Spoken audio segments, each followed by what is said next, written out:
Crossover. Oh, killer crossover. Just crossover. It just crossed him over nastily. Another victim to the crossovers. Cross him up and sit him down. One heck of a title today, boys. Holy moly, you. Nick. That What really, on earth is going on? Just asking the question. Talk about swinging for the fences. Just asking questions. I'm going to regret opening this, aren't I? Oh, yeah. No, go ahead and look at it. I mean, you got to open it either way. You like your title today? Will you even be talking about that possibility?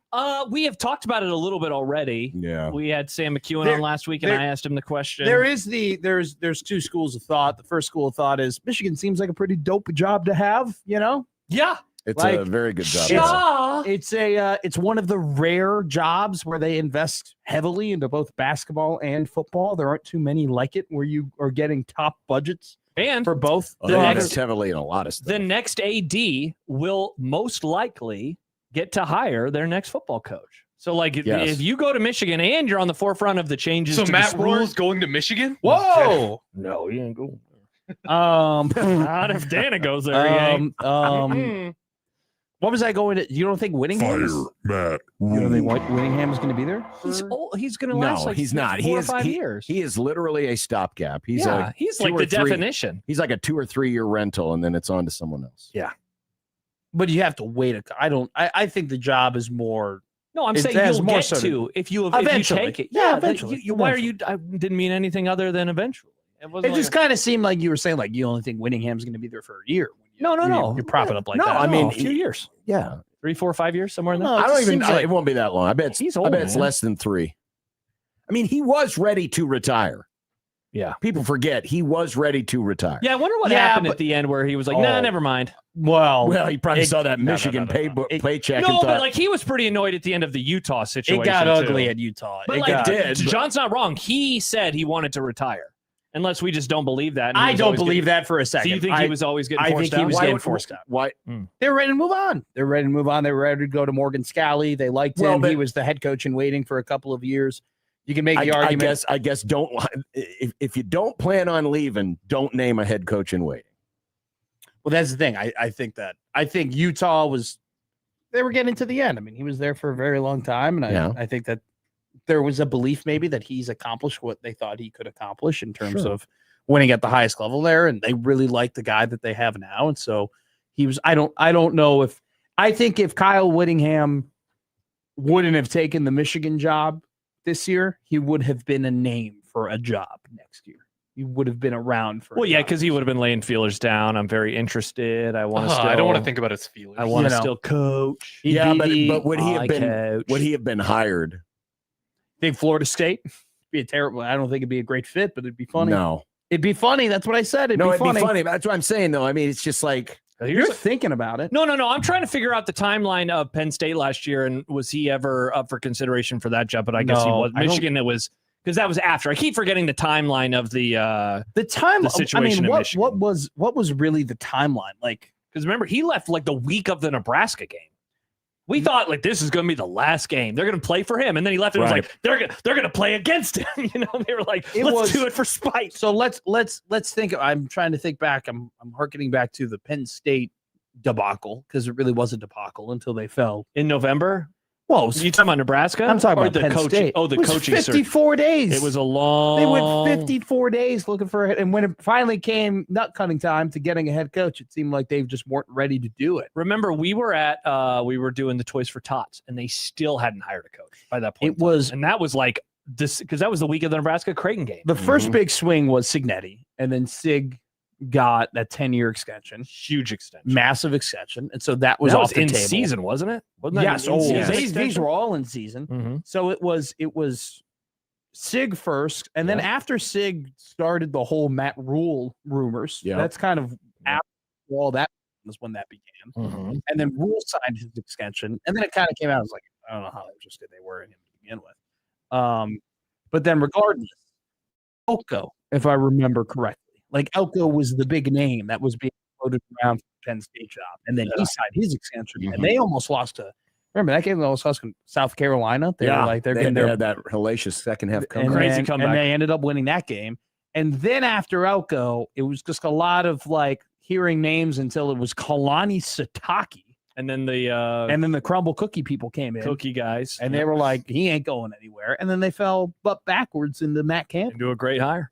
Okay, people are saying, what are we talking about? Why are we talking about sports? Mike says, can we talk about McMaster 999? Why crossover sports takes today? Theo says, bearing the lead. I just got an email from John that wrote, am I to understand now, in fairness, did anyone listen to the morning crossover? I thought, I mean, it's going to be pretty hard to. I guess people want outdo that one. A different audience. John says, am I to understand that Pukey McPukerton wasn't able to get even 3 hot dogs and beers down before disgorging himself on Friday night? That is correct. Nick hasn't heard the story on the air. 3 hot dogs and 12 ounces of a 16-ounce beer. Yikes. I will say that, if it weren't 16-ounce beers, I would have been able to go through 4. Oh, here we go again. Again, I said this that night, and I'll continue to repeat it. Why were you chugging? Exactly. That's what did you. What did you wrong? It is. That's what happened. You didn't have to chug. You didn't. I still don't understand your strategy. Inning is a long time. You were throwing Hail Marys in the first quarter. I want to ask you real quickly here. If I wasn't chugging the beers, how far do you think I could have gone? I really don't know, but what you would have gone further than you did. I want to ask, what do you think was the other alternative to chug? I'm on a time constraint. Do you know that, Matt? It was the top of the third. Yes, it was the fastest home game for the Storm Chasers all year long. First of all, they gave it 2 hours and 7 minutes. I had to chug. You finished every beer before the middle of the inning. Yeah, I was working quick. You didn't have to do that. You didn't have to do. But if I elongated it, what was it really going to do? It's not like it was probably give you a better chance of making it to the 5th. You don't understand how important it is to drink beer and burp a little bit to make some more space. Yeah, but while I'm burping, I'm eating the hot dog. That's the problem. But you were like this, dude. The first pitch throws, man. Yes, I mean you were trying to go all Joey Chestnut on us. Yeah, this was not a speed eating contest. Look, guys, you learn your lessons. Don't say that again. We're gonna come back next year. We're gonna be better. Yeah. Look, we just need more NIL money. Is what we need. Oh, interesting. That's what we need. Matt McMaster's always been on the cutting edge of things my entire life. Why can't I be on the cutting edge when it comes to NIL money? That's what people are asking. My favorite response of anybody that night as I'm scrolling through, is it gone now? Listener Sam, who sadly deletes tweets often, he said, after that many, that's a normal amount of food. That was the best part. It's like, you had a normal amount of food. I'm going to tell you right now, that bread just has a lot of gluten in it. Oh, here we go. Blame it on the bread. You sound like a football coach after a loss. But look, if I sound like a football coach after a loss, I'd go like Scott Frost. I'd go, right now. I can't hear you. I can't hear you guys. Guys, I can't. I'm sorry. I can't hear you. Dogs, I can't hear you. The hot dog buns, the hoodies of. I did write great question. I wrote that to Mitch. So Mitch Sherman was like, really? Like, what the hell happened? Yeah, he was roasting you on the Locked On pod today. What did he say? Well, he was just like, that seems like a normal amount of food. It was actually. Yeah. So Mitch wrote, he goes, really? He had the gift. Yeah, like, really? Yeah. And I go, I know, Mitch, I know. He responded, did the heat get to you? Were you trying to chug the beer? Eat a huge late lunch? ? I go, I can make all the excuses of the world, but the fact is we weren't ready tonight. Felt like some of my assistants didn't understand the task that was ahead, and it cost us. Also, wearing hoodies during the pregame is something that will never happen again. By the way, so real quick, Andy wants to know, how many did you get through? How much money did you raise? So you got through like 2 3/4, or you got through 3 dogs. Oh, you did get through 3? I thought you got through 2. But can you say you got through them when they all came back up? He did eat 3 dogs before he threw them up, and he drank more than 2 beers before he threw it up. So now say the fundraising amount, though. That's pretty cool. $1,635. That is what we raised. So we beat the goal. Nice. That's awesome. What was also added in there is that I did not take any of the money out and pay for the dogs and the beers. So that was all on my dime. That was all because you only had 2 of them. No, I bought 4 is the thing, because I did have an extra hot dog left. I had an extra trying to hand off to somebody, and nobody wanted it, so I had to throw out a perfectly good beer and a perfectly good hot dog. It's funny because the hot dog was not in. I don't think was in the line of fire, but just because it's coming from someone, who puked, it was just like, no, that's okay. Yeah, it was. Puked into your jersey? I puked into the jersey. Threw it away. It was so funny. My Lord, you just got that. I spat up. Yeah, I spat up into the jersey. I spat. I threw away, and then I sprinted to the bathroom. And then I got to Nick. Search SPAT. Okay, so I lied. What do you mean you lied? I said that I got to a toilet. Oh, this is a lie? Wait, what? Wait, so real quick, I want to play this. I spat. That's what you did on Friday. I spat. I spat. The reality is that I got to the bathroom and I spat. I puked a little bit more in my hands. Spat in your hand? And I threw it in a urinal. And then urinal? And then you know those things aren't supposed to digest. On the morning show or on the crossover when Marty Cordero called in, you're like, you're welcome for, not causing a mess. You lied. I did lie. So some poor attendant there at Werner Park who was going through the men's restroom, just an average day of Get the guy who yelled at Obama. Maybe, you lie. maybe changing out some biscuits, and then putting out some paper. I had to look in and see your regurgitated mess. Oh my in the bottom of a urinal. Who made duty in the urinal? So then I got to the toilet and I had the most violent throw up of my entire life. Over 3 hot dogs. And then because he was chugging the beer. And then I went to I washed my hands, obviously. That's good. And I look in the mirror and I'm sure you washed your hands. Or is that a lie? Somebody went to the urinal that I threw a little. Oh no. And they went and they did their business. They did not care. That human did not care. He just went. Well, it's a baseball game. They know people throw up at those sometimes. But usually it's after, many it's not in the third inning. But it's not the third inning. You inning. weren't even buzzed. You're just like a normal person.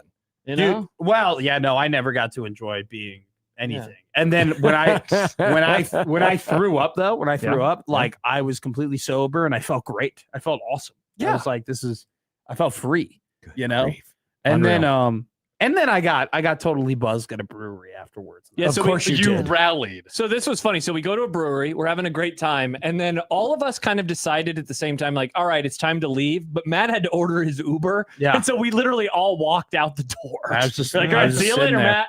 And like his wife was just looking at me, being like, "Is he okay? Is he gonna be okay?" He was fine. And then I got out of there, and then I went home, and then I played video games. Sam writes, "I'm still floored. I had a tequila soda. I drank 3 beers at Creighton weekend games, and charity isn't even involved." I could absolutely eat 3 dogs and have 3 beers just over the course of a game and be fine. That's a normal amount of dogs and beer. I could do it in a half hour. Now this was over about.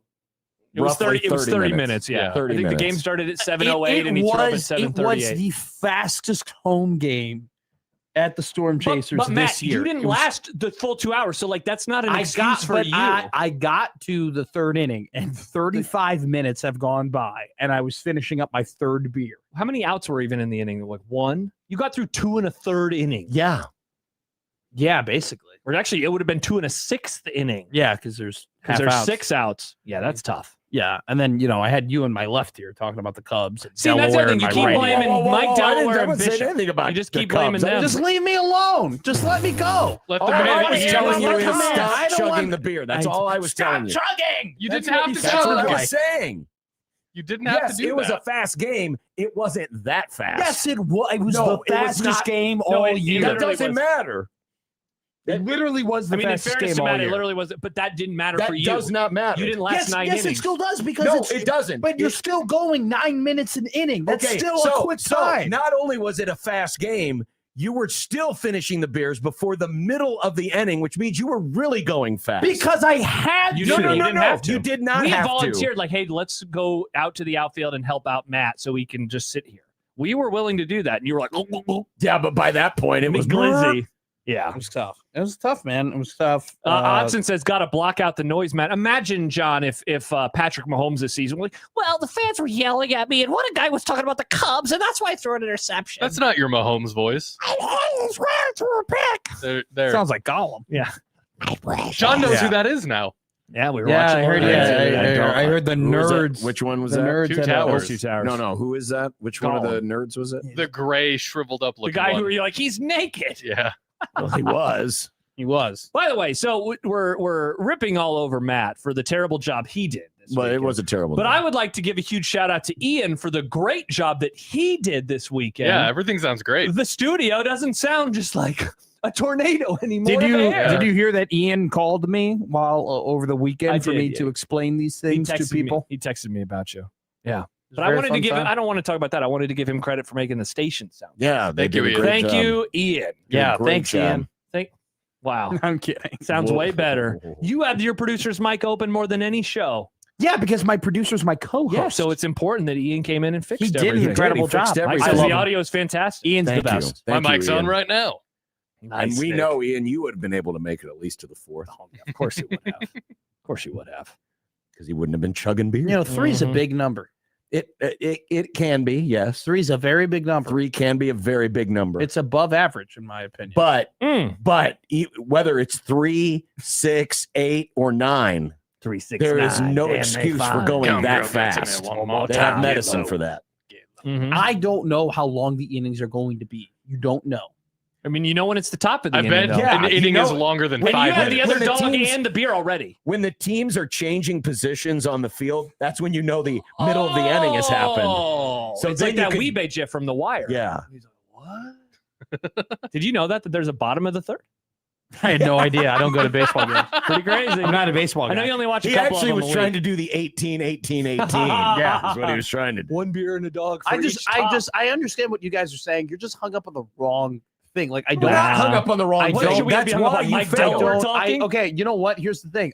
Fine. I would have gotten a 4th beer and a 4th hot dog, and I Sure. would have thrown up 10 minutes later. Probably. It's funnier that you did it in the third. Yes, it It's so actually is. funny. It actually is. Oh. But you know what? That's the way it is in baseball. Now, if the starting pitcher can make it to 3 innings, it's usually like a win.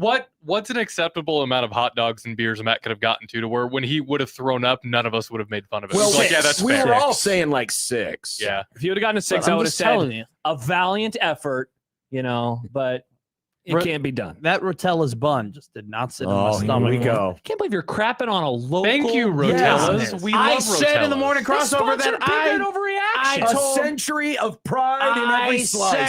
I said that Rotella's is a great bun in the morning crossover, and I stand by it. When I buy buns, I buy Rotella's. It's just Well, you then know, your stomach it- should be used to it. It just I don't. Maybe it's the fact that Now- you had all of those buns while chugging beers. Now, John, did you hear the story of what Matt did at 2:00 after he had agreed to said challenge? What he did? I after had the a show? salad to expand my What- stomach. What did you have on the salad? Lettuce? Blue cheese dressing. Unreal. You are an idiot.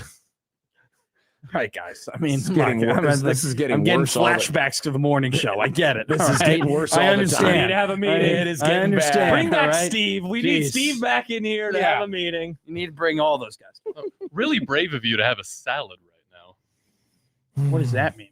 No, Oh, the that's true. Foster Farms. You're gonna get the diarrhea. Yeah, it's in 2 You're gonna weeks. Get the I Taco thought. Bell squirts. Mm-hmm.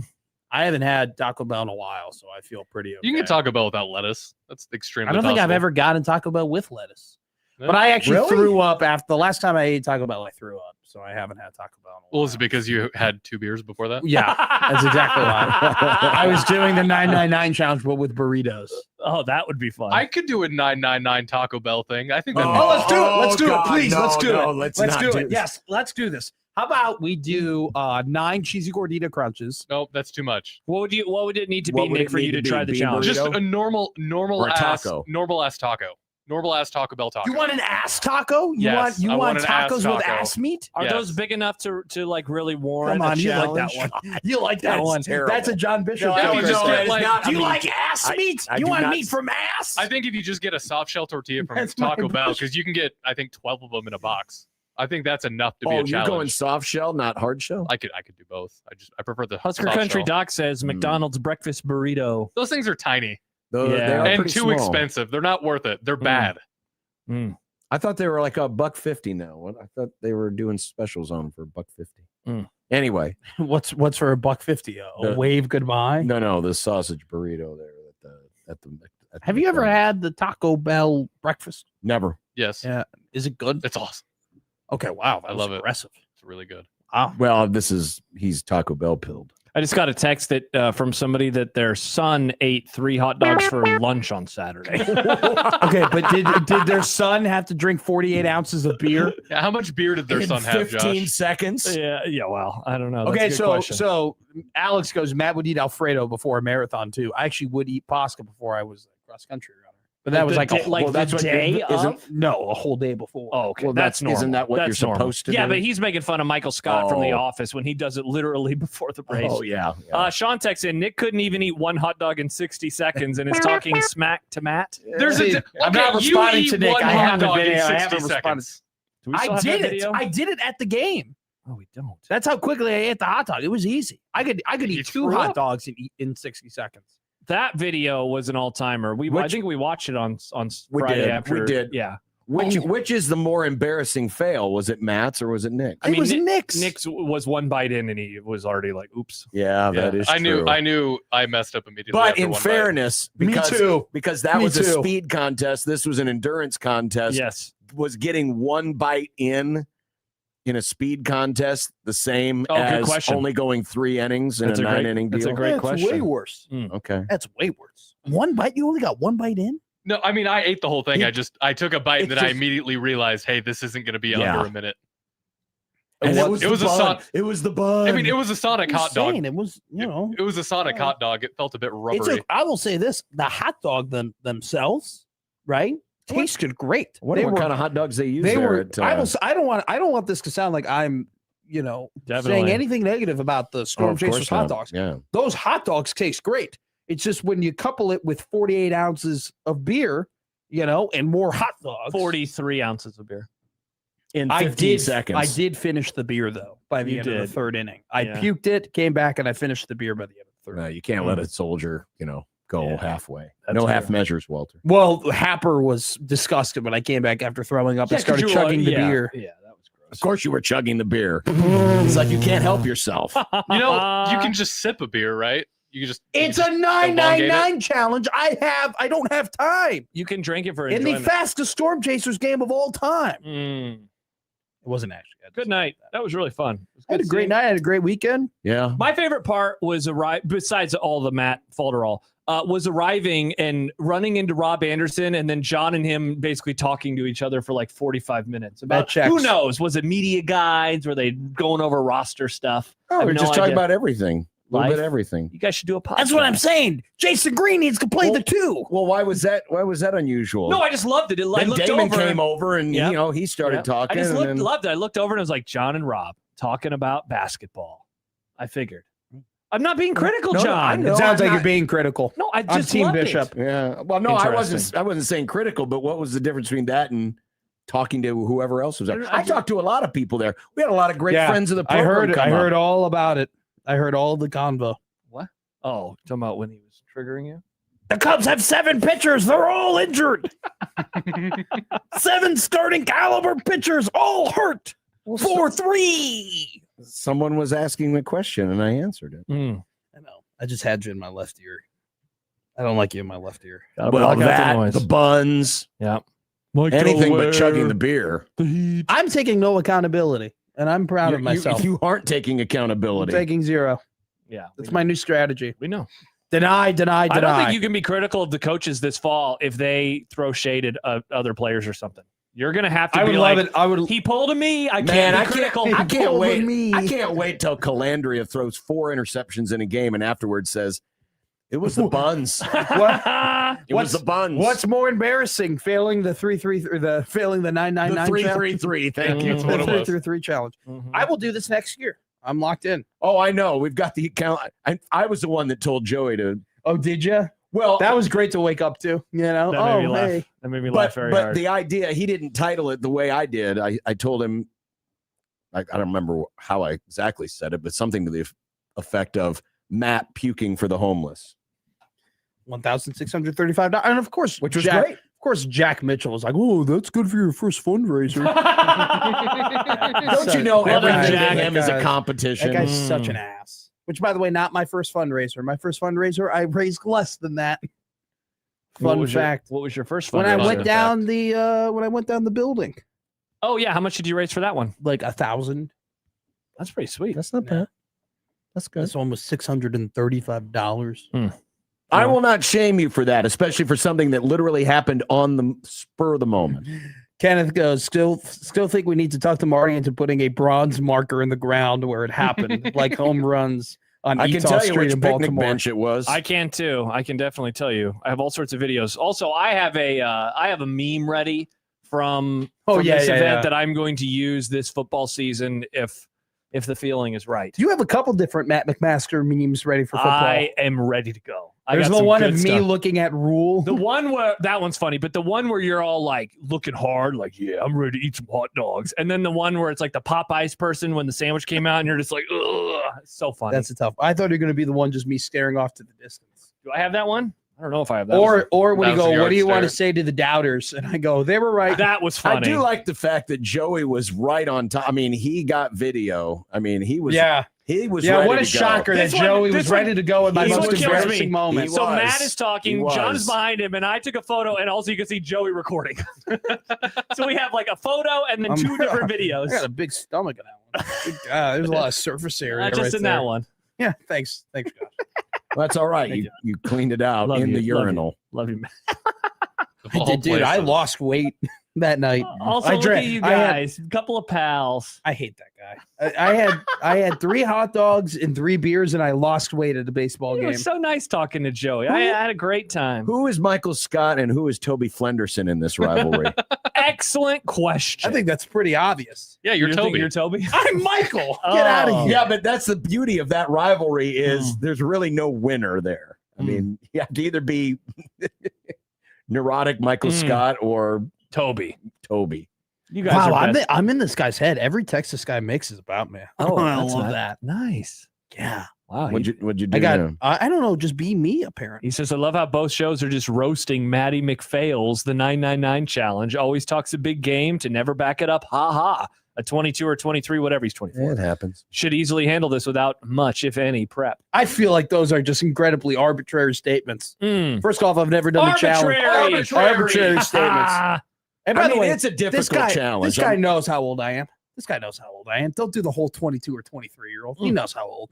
All these people who don't know how old I am, they're just playing a bit. No, it is for sure a difficult challenge. Matt just made it harder for himself. He did it on hard mode. Yeah. You did. I did in a 2-hour and 7-minute baseball game. You were on Heisman That could mode. not have gotten any harder. I mean, the defense is flying around. I would just like to, next time I do this, I'll go ahead and I would like to bring my own hot dogs and my own beers. Rule McMaster, dude's named Matt, talking a big game and coming up short. First off, I want to make this very clear about this whole me talking a big game. I was not going to do it until I was told that charity was involved. And then when I got that donation from Bill is when it was like, okay, I have to do this now. I never said I was going to complete it. I never said I was going to dominate it. I never said I was going to absolutely kill it. I just went and I did it. And I should have done better, but I didn't. All the things we're working against. Yeah, but you decided to go all Matt Rule and talk a big game, and then it came How did I talk a big game? I never talked a big game about the whole posing and all of that. It was. I took a before picture. Get out of here with that. I took a before the disaster picture. Yeah, but that before the disaster picture basically screamed, "I've got this." That now you're classic media member reading into things, putting words in my mouth. So why couldn't you just stand there and take a normal picture? You're putting words in my mouth. Wow, this is the same thing. Why does he have to have a podcast? Why does he have to do all the talking? It's the same idea. Why does he have to make the pose? Why does he always do that pose? Yeah, you're just reading into that's things. The only thing that was missing from that picture. Why are you chugging the beer? Was the 2-finger deal? That's the only thing missing. So funny. I'm just saying you're just reading into things, putting. I'm not reading into mouth. anything. I'm just I see what I see. This is a crazy comment that I'm not going to. Tater salads? No, what Ian said. Oh, that was funny. Yeah, that was a good one. Tater Salad says, you want to bring your own hot dogs and beer? Didn't he just praise hot dogs and now he wants to bring his own? I'm bringing my own Louis. You get that? I don't think can't do cross coach comparisons. I don't think they'll allow so you can't bring hot dogs into the transfer portal. No. The baseball transfer portal. No. No, can't bring your own dogs. I'd love to bring my own beer into the stadium one day. Tater salad. Matt runs in circles more than a person running a 10,000-meter race on a track. LOL. I mean, yeah, I got to run in circles when this guy keeps putting words in my mouth. Shout out to that guy for breaking the record. You put more words in my mouth than I put hot dogs. Well, that's not a tough many. thing to do. I got you. I can read you guys like a book. I know exactly what you're going to say before you say it. It's good for you. Happy New Year. Happy New Year. Happy New Year. Good times. Happy New Year. Kind of goes with cold dogs make it easier, maybe. I think cold dogs would make it harder. I don't know. I don't think I'm completing this thing. I don't want to eat a cold hot dog on a bun. That sounds gross. That'd make me throw up after 3. That'd be a fantasy football punishment. You have to eat 6 cold hot dogs. No. And you have to drink the water afterwards. Oh, the water's too far. Okay. Salty hot dog That's water. disgusting. That's Okay, going down your seriously, throat. I think I might Too throw far. up now. Let's go to break. I would love that if you became Mick Pukey with me. I'm not like you. I'm sorry. All right. Well, You should be sorry. You should be sorry to not. There's be your like me. crossover. The new week has begun on 1620 The Zone.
KOZN. Unsportsmanlike conduct on 1620 The Zone. Husker Athletics, Creighton, and yes, UNO. Don't miss a moment, they'll give you your fix. They're on every day from 2 until 6. Spend your afternoons with John, Josh, and Nick.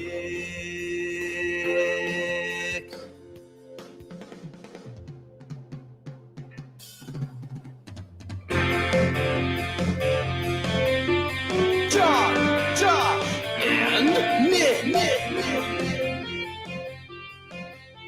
They'll show you what sports talk really is. Do we have to do another fundraiser now so that For what? well that Nick can pay his rent after buying 2 concert Holy T-shirts? crap! No, it's fine. I had money. This was still leftover College World Series stuff. Ah, Well, that's good at least. Unsportsmanlike conduct on 1620 The Zone. Husker Athletics, Creighton, and yes, UNO. You know, Matt bought a desk. I bought 2 T-shirts. It's basically the same. I mean, sure, yeah. I'm glad I grew out of the needing souvenirs when I go places mode of life, because that can be expensive. It can. The only souvenir I got at the Brewers game was a little ice cream helmet. You didn't buy a baseball? I didn't.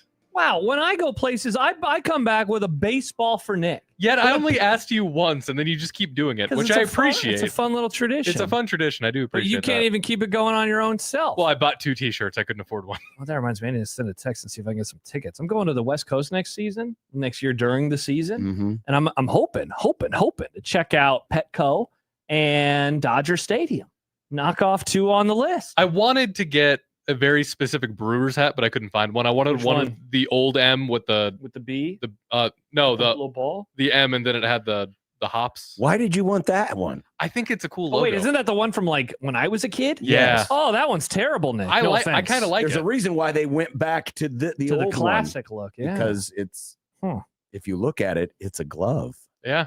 See, and pretty cool. my realization was I always knew it was a glove, and if I looked at it and I'm like, wait, there's an M and a B inside that glove. Mm-hmm. It blew my mind. That too, yes. I remember when I learned about the FedEx logo and how it has the arrow, and it was like, whoa. It's really weird going to a baseball game with 2 teams you have no stock or care in. I feel like It's that's an how I interesting go to every experience. baseball game. That Like is I true. rarely go to a baseball game and have an interest. Wait, I thought you were a diehard Royals fan. I go to other games though, John. Famously, Like people forget. I still had the negative parts about being in the 400 level at this game where I had somebody's kid kicking the back of my seat over and over and over and over. Then there Which was game was another this? kid. It was Brewers Marlins. And this was a kid was kicking her seat. Yeah, a kid was just kicking the seat. Why the didn't you mom- say something The to mom him? wasn't doing anything because I was hoping the mom would be a parent. You got to turn around and say, I'm gonna "Stop kick it." your ass, kid. Oh, I wouldn't say that. Weren't there empty seats up there? You could have moved. Actually, no. Wow. They announced it was the 11th sellout of the season. Wow. Weird. To watch the Marlins. I think they were, Well, I guess the they're Brewers. more I for the mean, Brewers Brewers. fans need the ability to see their own team because anytime the Cubs are there, they lose all their seats. But they win the games usually, right? And don't the Brewers, aren't they good? Well, they are. I'm not shaming them for being good Oh, or you're bad. just shaming the fans. I'm just saying, usually, their stadium gets taken over. Heads up, if you're ever at American Family Field and you get the chicken strips and you want ranch, you have to go to 4 different places and ask if they know where ranch is, and they send you on this quest akin to dropping a ring in Mount Doom Nice before reference. you can finally find ranch at the end of a hallway. That sounds like John and I trying to find the media entrance for the Colorado-Nebraska game in 2019. Yeah, that was legit stupid. It's like John was like, "I'm about to leave." You were so close to leaving. I the was. game. I mean, they kept sending us to the wrong place. Yeah, It's walk like, on this how side, do walk you- on this How side. do you folks, who are supposed to be the tour guides around the stadium, not know where the media entrance is? Excellent question. This would never happen in Nebraska. Oh, no, you need to go this way. No, you need to go that way. Yeah, get out of here. Cool. What sucked field, is though. Colorado still got the last laugh because They of did. Scott Frost. Good Lord. Gee, Merry Christmas. Anyway, Anyway. Speaking of Scott Frost, it's time for the Grum Down. Grum Down. Wait, what? We're diving back into the Scott Frost era. I don't What know. if they would have played the Akron game? Would he still be here today, John? No. Okay. I think that's a given. Okay. Sometimes suck is forever. Hmm. Hot enough for you? Yeah. It's warm. Officially, the car hit triple digits. Same. This is Michael Severe's favorite day of the year, right? He loves weather like this. Big heat guy. That's he what I say says, about him. this rules. Yeah, he was very You excited. rule. Will fans buy better even if the record doesn't show? Oh, you put out a poll question earlier. That's the subject of our poll question on the Liquid Trucking Zone Twitter feed. We'll get to that in a minute. Michigan's AD getting sent away in December. No, John, he wants to leave on his own volition. It was mutual. Yeah, he's bored. He wants to enjoy Christmas with his family. I mean, he still could enjoy Christmas. You have done a Christmas with terrible his job, family. John. You are fired in 5 You're months. outta here. In 5 months. You're grounded, mister, Did he? after the school He year. did. What? What did McMaster do this Slick, time? Slick forgot his power cable. Slick. Pukey Mc...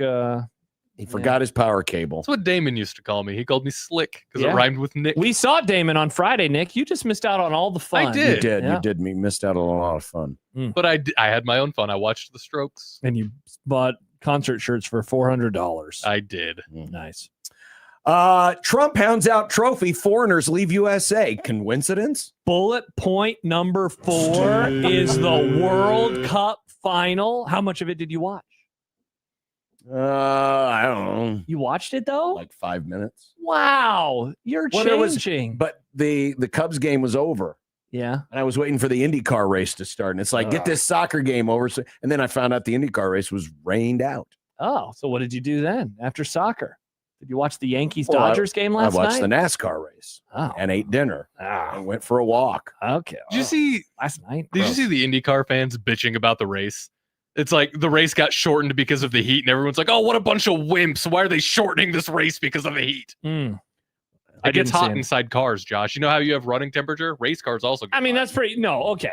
A race got short. They're in cars. Like, just turn the air conditioning up. They don't have air conditioning It's not in my the fault. vehicles. Not my fault. It's not my fault. Listen, Mr. What? Running temperature is 900 degrees. You don't get you don't get to complain about that. Then you don't get to complain about me talking in realistic terms about how it's warmer when you run. Everybody knows this except for you. That's because I'm not stupid enough to run. I went for a run today. I'm running right now. I'm running right now. That might have been a dumb decision, but you got away with it.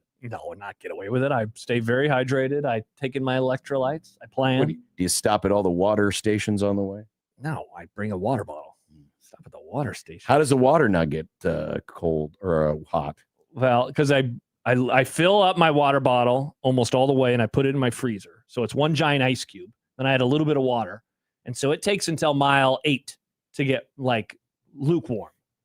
At the end of it today, it was definitely warm. You're going to need to redo that math later this week because it Prism- will get cooler. I know. I can't wait. Prism Matt says that's dumb. My crappy car has air conditioning and it can't even go 100. Exactly. Well, Why part of don't the they reason put AC in the cars? Part of the reason the cars can go fast is because it doesn't have AC. Why don't they put Correct. AC in the suits?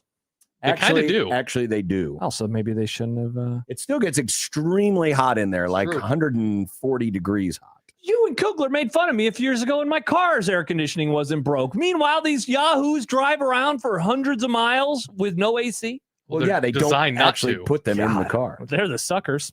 My AC's fixed. I was thinking about that on my way in today. Thank God I have AC. Thank God we have AC. Thank God we're not Europeans. For sure. Good for us. Dumbass stupid. It's back. It's back. Now we're talking about restricting transfers for schools. I do not know what this is, and I'm very intrigued. Yeah, I somehow missed whatever this is. And more dumbass stupid, it's SEC Media Days. Oh, fun. God, I love this time of Look, year. Kentucky returns 46% of its total production. Oh, wow. That's no that's cool. conditions. Kenny Minchie. Oh, screw you, Kentucky. Look, Kenny Minchie looks older than Kentucky's coach. That's not Kenny Minchie. No, I'm saying He looks like the that's, guy from that's NCIS. Kentucky's coach. I think Kenny Oh, Minchie I might see. look older Okay. than Kentucky's I coach. was like, wait a second. That's not what Minchie looks like. Yeah, that is not. I also Minchie. thought John was calling him Minchie. Yeah, No, he's okay, not. I'm happy that I'm not an idiot. He's not Minchie. Minchie. I mean, we can both be idiots. Mitch Sherman of The Athletic will be here, and it's a Michael Severe Monday if he makes it through the heat. Yeah. He's melted. And 100 days to college football. Coaches say the dumbest thing. Nice. Did you see this? Did you hear about this? Mitch Sherman wrote about Adrian Martinez, friend of the Grum, on Friday. He wrote about Adrian Martinez on Friday. Yeah, he was. And that Yahoo that the Eagles drafted, so he is now my mortal enemy. But yeah, he's working out in Omaha. And then it reminded me that Adrian Martinez used to be a host on this fine radio station. Adrian Martinez. Shout out to Adrian. He's still trying to make the Frisco roster. He made it last year. He did. I forgot until I read the story that he played in a game. He did play. That's awesome. I think it was against the Jets. Yes, I believe you're correct. That's cool. Good for you, Adrian. 402-951-1620, Prairie Flower Casino Zone hotline, Liquid Trucking Zone Twitter feed at USC 1620. Got a question for you. What's that? Well, can 7 wins still be classified as improvement? Oh, wow. Negative John strikes again. Well, because negative boys. The negative boys. Based on the schedule, but also based on the offseason of bad vibes. Oh, yeah. I get the feeling that some folks are going to be like, 7, you should win more than 7 games in year 4. 7 games would mean a sub 500 record in the Big Ten yet again. But assuming Nebraska does go 7-5, I'm sure it will be sold as some level of progress. Yeah. Schedule is definitely tougher. Yes. And based on those factors, including the schedule being tougher, will you accept that as progress? Laszlo says, yes or no question. Do they beat a playoff team? Then yes. Well, there are no qualifiers to this question other than the question that is asked. I didn't say how they get to 7-5. I just said 7-5. Jimmy says, I'll dance in the streets with 7-5 and an Iowa win. What are you, Mick Jagger and David Bowie? Again, there are no other qualifiers. There are no other qualifiers. We'll guarantee they beat Bowling Green. Now, that's calls for a dancing in the street. Well, Nick will not guarantee. I can't wait for the week of that game, the Friday when we're doing predictions and we have our graphic and Nick has Bowling Green with more points than Nebraska. Again, it's not because I'm a hater. It's because I think it would be funny. Yeah, you're doing it for the bit. I understand. That's all. People forget Bowling Green was just like that kid kicking you in the back was doing it because they thought it was funny. I don't actually believe Bowling Green is going to beat Nebraska, but what if? Maybe that kid was a Nebraska fan and said, this idiot would laugh if Bowling Green beat my team. What made me kick in his seat? So there was over and over again. There was a kid kicking my seat. Then there was another kid next to me. They were all in one group, but kind of in different rows. There was a kid slamming his seat down, and it was the seat right next to me, so it kept rubbing my leg. And then the kid who touched my leg. The kid who was kicking my seat also had one of those dumb little spray fans, and she was spraying it on me. And then at the end of the game, the mom was like, "You guys all did such a good job. Oh, you were all so well behaved. Oh, you did so good." Wow, you are triggered. Be a better mom. Jimmy says, you could have said something. You could have spoken. Seriously, up. Nick, you should have said something. I shouldn't have to. It should be the parents' responsibility to teach the kid. Maybe they were on their phone and they is... weren't paying attention to their kid. That's worse. Jimmy writes, Nebraska could lose. See, we did that whole bit a couple weeks ago about how they could beat Indiana. John, could Nebraska lose to Bowling Green? Yes. Wow, interesting. Also, Jimmy says Nick brings a non-fanboy perspective. Who brings the fanboy perspective to this show? Yeah, exactly. You two homers. What?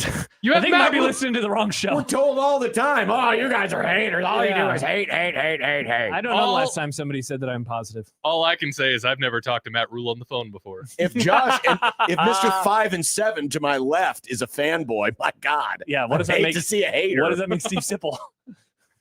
I think they're going to go -3 and 12.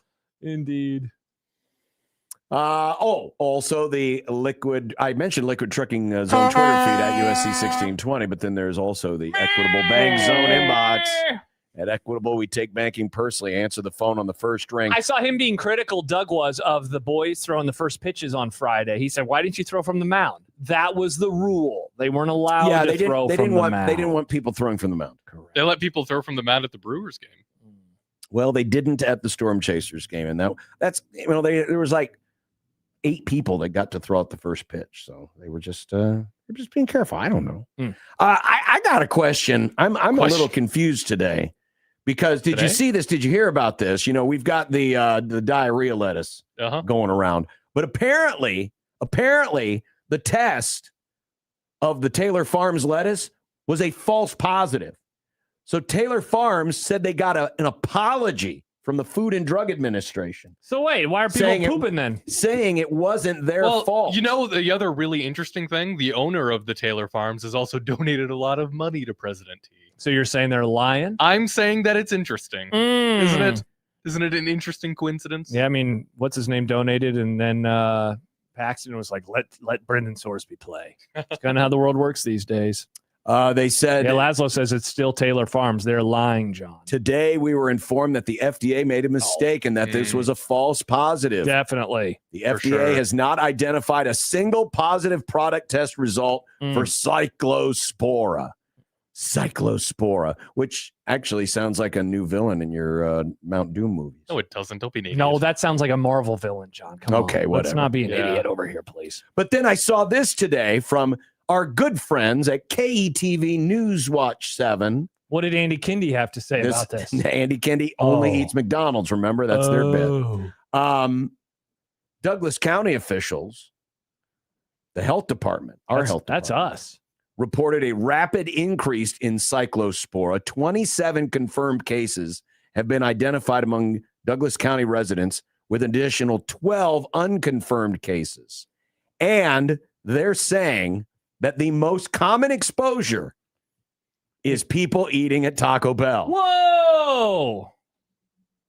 What you looking for? I was looking for the, a big groundswell music. There it is.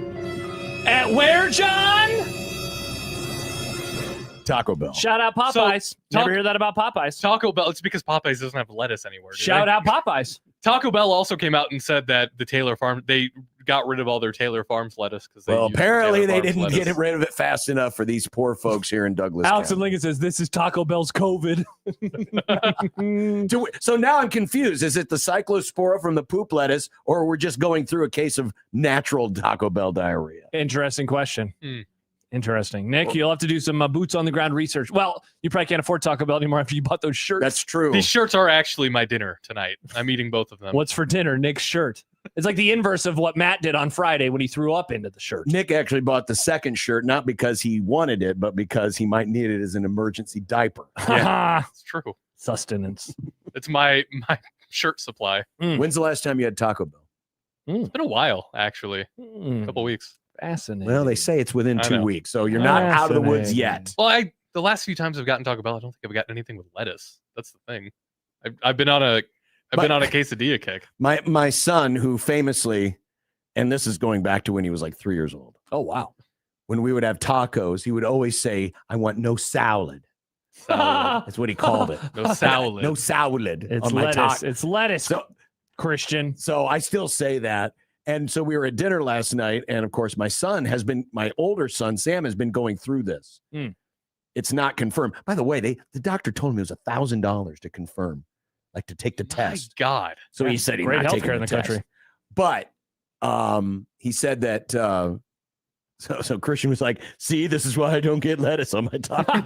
My youngest brother Luke. There. My youngest brother Luke has always hated lettuce, and he's like, "See, it was a long game." See, it worked out very well for Luke. I've actually moved on to, if I have a salad, I have spinach, because I think lettuce is just crunchy water. There's no nutritional value in lettuce. If I have a green, I'm going to want something I get something out of. Alex Lincoln says, "Hey, I got a colonoscopy tomorrow. My doctor recommended Taco Bell the night before." Heyo.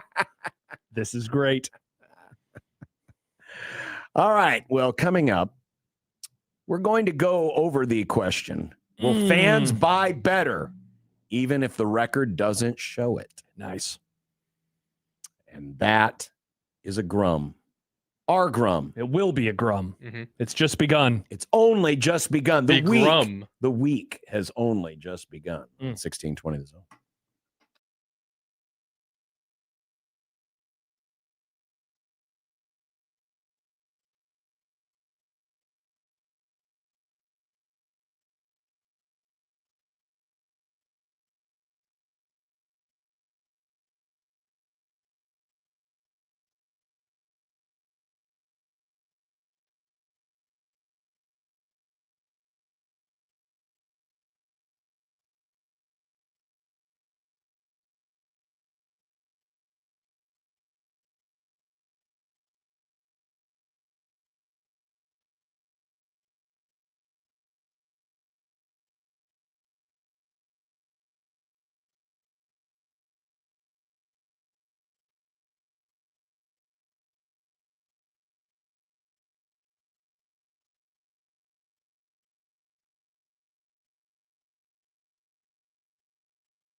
By the way, Nick said before we went to break last segment, something about lettuce has no nutritional value, which then led to the entire chat. Oh, God. Saying Nick is wrong during the whole commercial break. Nick fact. Iceberg lettuce has no nutritional value. But iceberg lettuce. Romaine lettuce, lots of nutritional value. Of course, but green leaf. I feel like iceberg lettuce is the main lettuce you would get at places like Taco Bell. Yes. It's always iceberg lettuce. I think so. I think he's right on But that. also, somebody else in the chat said, don't listen to Nick. Eat leafy greens. Like I said, I literally eat spinach, which I feel like is more nutritious. Fun little chat. I love our listeners. I'm team salad, by the way. Salad. But not iceberg. I have no problem with iceberg salad. sucks. Iceberg lettuce sucks. Romaine lettuce is awesome, though. And it's very healthy for you. I like a mixed. I don't You're a like mixed all, green. I don't like one kind of lettuce. I like a mixed green. Yeah. Okay. Which would include some iceberg. The salad. I mean, boys. sometimes you just need the delivery mechanism for the French dressing, or the ranch dressing, or the Dorothy Lynch, or Caesar. What do you? Yeah. What are these noises? I only really like ranch. Of course you do. Or like a nice vinaigrette. Okay, so that's two things, Nick. You don't like French dressing? Now, interesting. Alex and Lincoln says, I agree with Nick. When you say lettuce, you think iceberg. I do not. That is not the first lettuce that I think of. Well, I think probably most. If you're talking people about would like say a yes. taco, then yes. But if you just say like lettuce in general, if you're like, do you like lettuce? I would say yes, but I would never think iceberg. I think you would be in the minority on that. I think that's what it is, because Yeah. I think I just default to iceberg. Yeah. Yeah. I mean, I'm not 12 anymore, though, so I've changed. 12-year-olds only eat iceberg lettuce? Yes, iceberg is, I feel like, for little kids because it's just a delivery mechanism for the salad dressing. That's what I ate as a kid. I put vinegar on it and Lowry salt. Well, speaking of French, Yeah. Wait. Are we really doing soccer? Oh, wait, no, No. that was the third place game. no, we're not doing soccer. Okay, I was like, wait a second. What? Did you see this? Did you hear about this? Creighton is going French. Wait. Why? They're They got- smoking on toilets? No, they're not smoking on toilets. Smoking Nice. is not allowed in the CHIL center. They're getting No, the guillotine? They apparently have gotten themselves a French guard. Guard. Is he gonna surrender, John? Mark Owen Fosdo Dada. Fodsdo. You're not allowed to make French jokes anymore. Yeah, because this is now one of your guys. I want to meet this man. I can still make jokes. I want to set up an interview with this man I and be make like, many don't jokes. trust John. He's I going to backstab you. I have never backstabbed a Frenchman in If my this- life. if- I've never backstabbed any human in my If life. this poor kid makes a mistake or exits a game with an injury, or he just gave up, he rolled over, he waved the white flag. God forbid he wears a white uniform around, oh John. my gosh, I feel bad. What's for this wrong with you, John? You monster. Tell us about him. Meanwhile, Oui.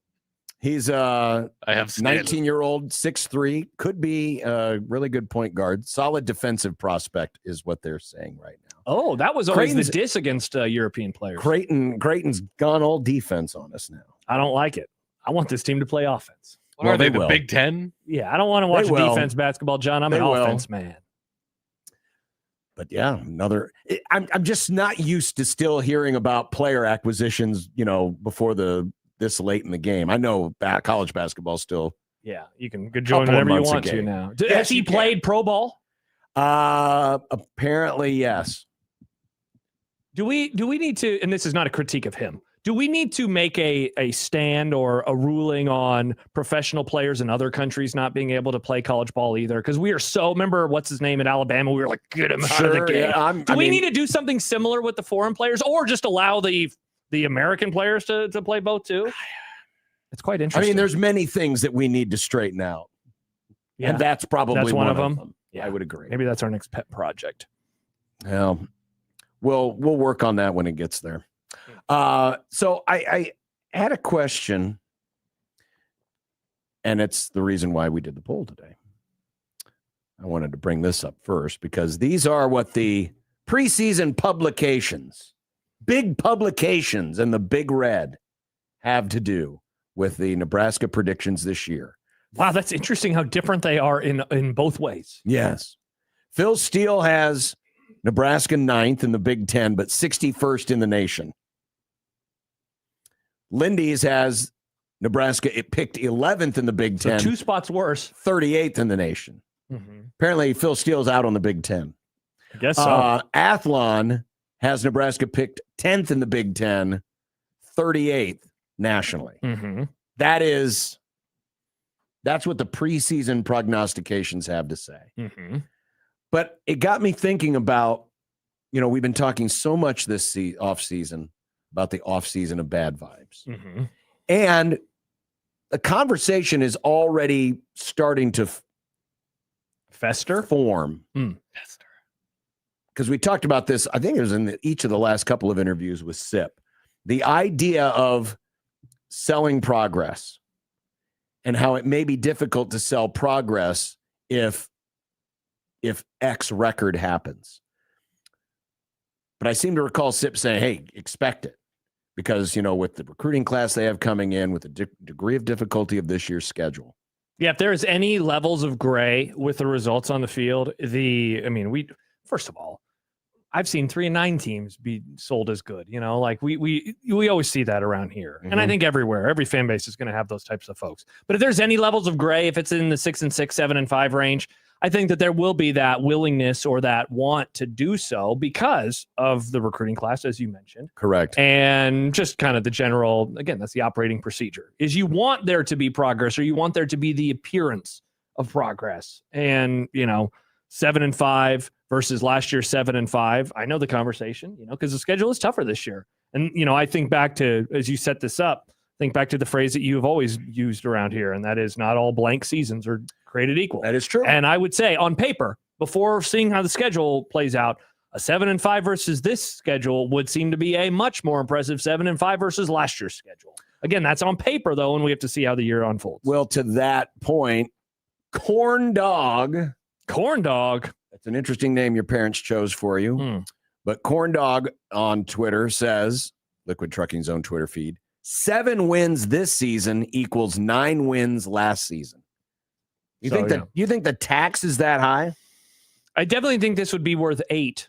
At the very least, it would be worth 8. I'd have to do some comparisons. Last year's schedule, and we talked about it after the fact, was the second easiest in conference play that Nebraska had played since they joined the league. Yes, it was. And so I think the only one worse was 2013 in terms of winning percentage. Mm-hmm. So from that standpoint, last year was terrible in the non-conference, and they went 4-5 in league play. 7-5 this year. 9-3, two whole games. I don't know if I'd go that far, but definitely I would go to the 8-4 range. I'd say that would be, would be like a 1-game improvement over last year.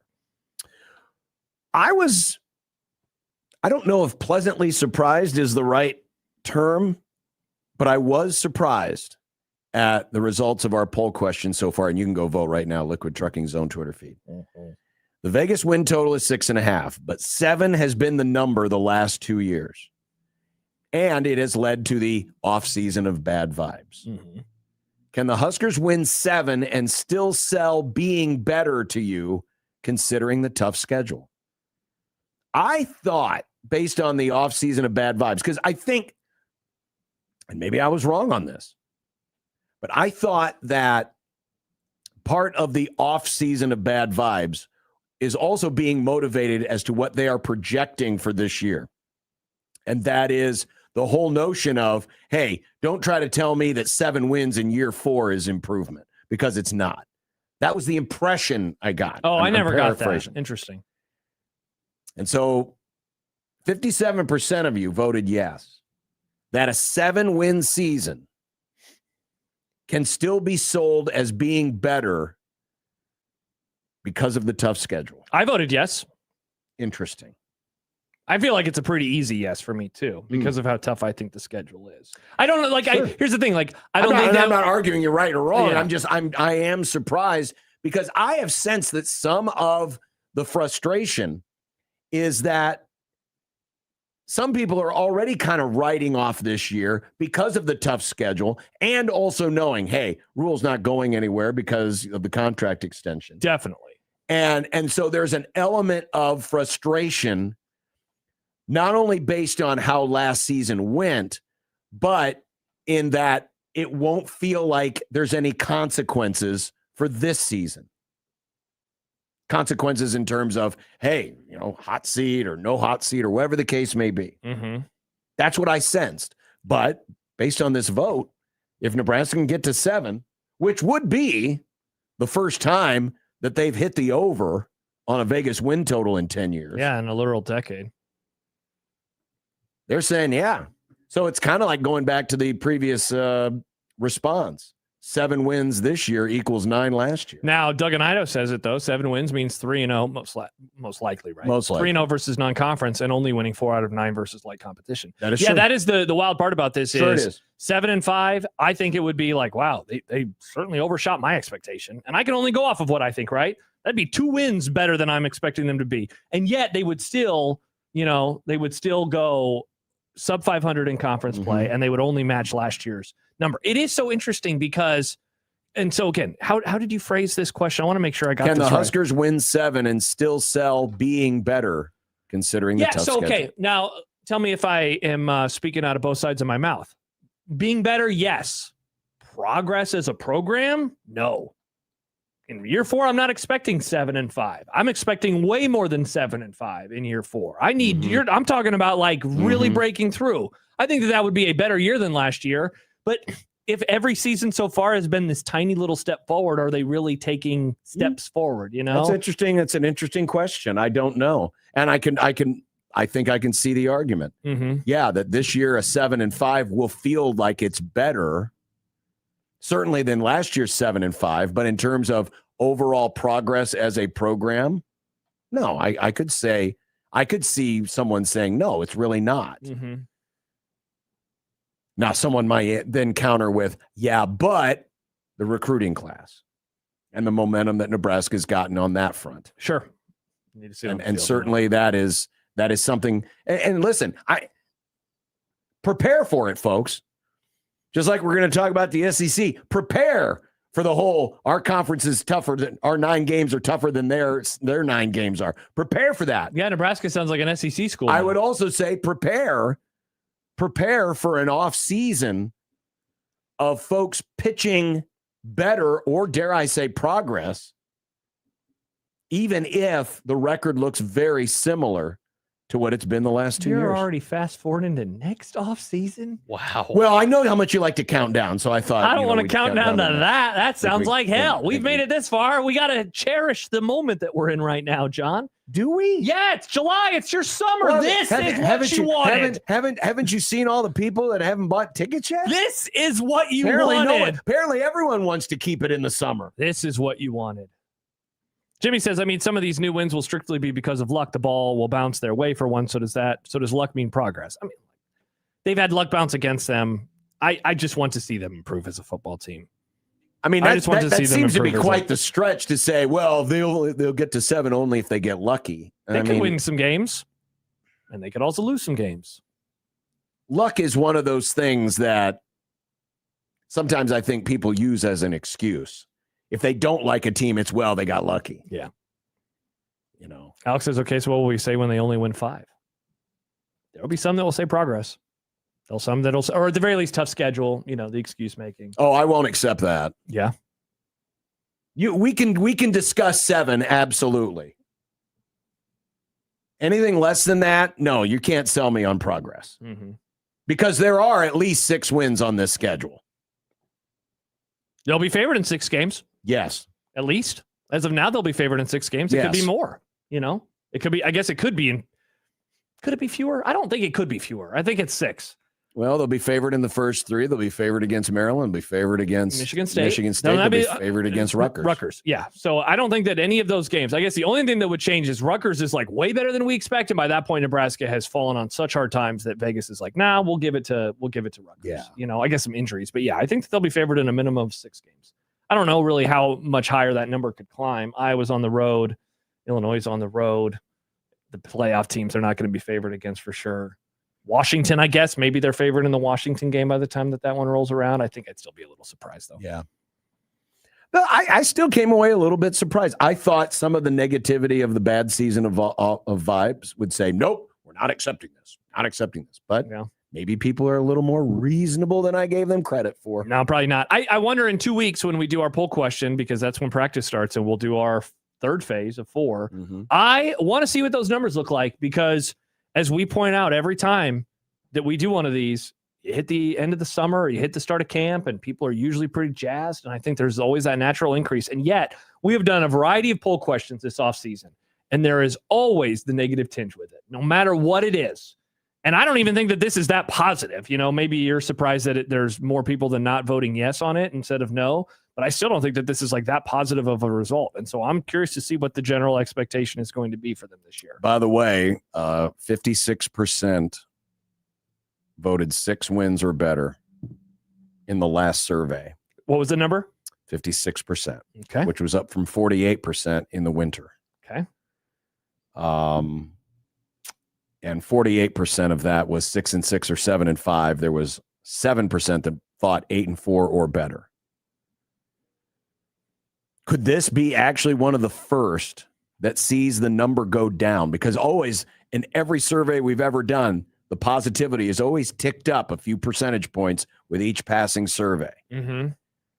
But I wonder, with the constant grind of reminding people it's the schedule, it's the schedule, it's stuff. the schedule. Yeah. If this might be the first time where we see either flat numbers or even a little bit of a reduction. I still think it'll go up because I think people, when you hit the end of the summer, there's always just a little bit more like, yeah, but what if? Sure, I've locked in. I've been locked in on mine for months. I'm not budging. You're not budging. And I'm guessing a lot of people are like me, but I know that there are some out there who are like, I'm going to be a little bit happier. You're not budging, but you're also being a fanboy. Definitely. The other thing about this too, though, is it falls into different hands. It's not the same voters every time, You're going to have different voters over the course of this exercise. You are. So that's going to change it a little bit too. You are. Prison Matt says it'll go up when the camp reports start coming out. Well, this will be before that. When we started in 2 weeks, I think practice starts on Wednesday that week. Yeah. So we'll have the majority of our votes in before they start practice. Now then, let's talk at the end of the phase when we do it game week, because that will be, of course, the final number. The funny thing is we all know what the camp reports are going to be. Mm-hmm. It's the same every year. Mm-hmm. This guy looks really good. This guy looks really good. This guy could be an intriguing question. Blah, blah, blah, blah. Yet we don't get a lot of hard and fast evidence. I think the difference, now I'm going to prove Jimmy wrong here. And by the way, that's the way it is everywhere. But Jimmy says a fanboy pays close attention, John. Look into it. So I decided to. I did a definition of fanboy. Mm-hmm. A boy or man who is an extremely or overly enthusiastic fan of someone or something. Mm-hmm. That does not say anything in there about paying close attention. Does it? I suppose technically by nature, if you're a fanboy, you do pay attention to a lot of little things. But the connotation of fanboy, there's a negative tinge to it. Yes, it is a hopeless homer. That's how I view it. Yeah. Fanboy or fangirl represents a hopeless homer. I like that. The hopeless homers. Well, when we come back, Michigan has made a decision. And there was a lot of, you'll see when we come back on 1620 The Zone.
Real quick before we talk Michigan, a text message from Jason.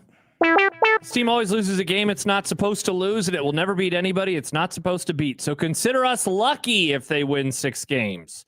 I've lost my confidence as Rule as a game day coach. We get the same garbage year after year. I mean, he's not wrong in the sense that, yes, there has been a game seemingly every year, and last year, was it the Minnesota game? I mean, I know they were 7-point favorites. Yeah, okay. Yeah. Minnesota! Because every other game they lost last year, they were dogs against, right? It feels like every year there's been, especially a home game they've lost where they weren't supposed to. But yeah, they won. That didn't happen, right? So the thing that they lost that game that they were supposed to win. The bigger disappointment, I think, that everyone would agree on, it's not that they lost the last couple of regular season games. It's that they got stomped in doing so. They did. They did. And like so that's why the vibes are so terrible. You're starting to cross over into Bo Pelini territory, where you just get embarrassed. Correct. In those last couple of games. Yeah. I mean, because look, they lost 3 out of their last 4 in the regular season in 2024, and yet there was still a lot of excitement going into last year because they weren't losing all of those in horrifying. I mean, it wasn't horrifying fashion; it was just close horrifying fashion, not what last year was. Well, speaking of horrifying, Warde Manuel is finally leaving. I mean, in December. Save the date. Save the date for his dismissal or his leaving, his departure. Only Michigan could be like this, where it's like, well, yeah, there's some systemic things that need to be fixed, and we need to make a change in leadership in December. There's still a few scandals that haven't come out yet that he needs to. He's got to figure them out and announce them. Just reading some of the responses to this. Dan Wetzel said them, and this is from friend of the Grum. The report from the law firm is done, but they didn't release the total findings. Instead, Michigan just gave us a Cliff's Notes of what they said, and of course, as we know, we can totally trust Michigan to. I believe them. Tell the truth. Why wouldn't you believe them? They've always been honest and upfront about everything. Yep. Wetzel says among the report's takeaways, and he's quoting directly from Michigan's Cliff Notes. Okay. Neither the investigation nor the culture review found that misconduct was widespread throughout the department.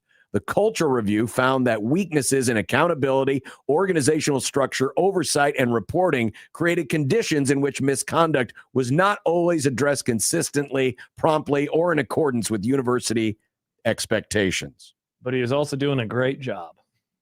So it wasn't widespread, but then they had weaknesses in accountability. That's kind of a big one, folks. But it's not widespread, John. Organizational structure. Again, kind of a big one, folks. Oversight.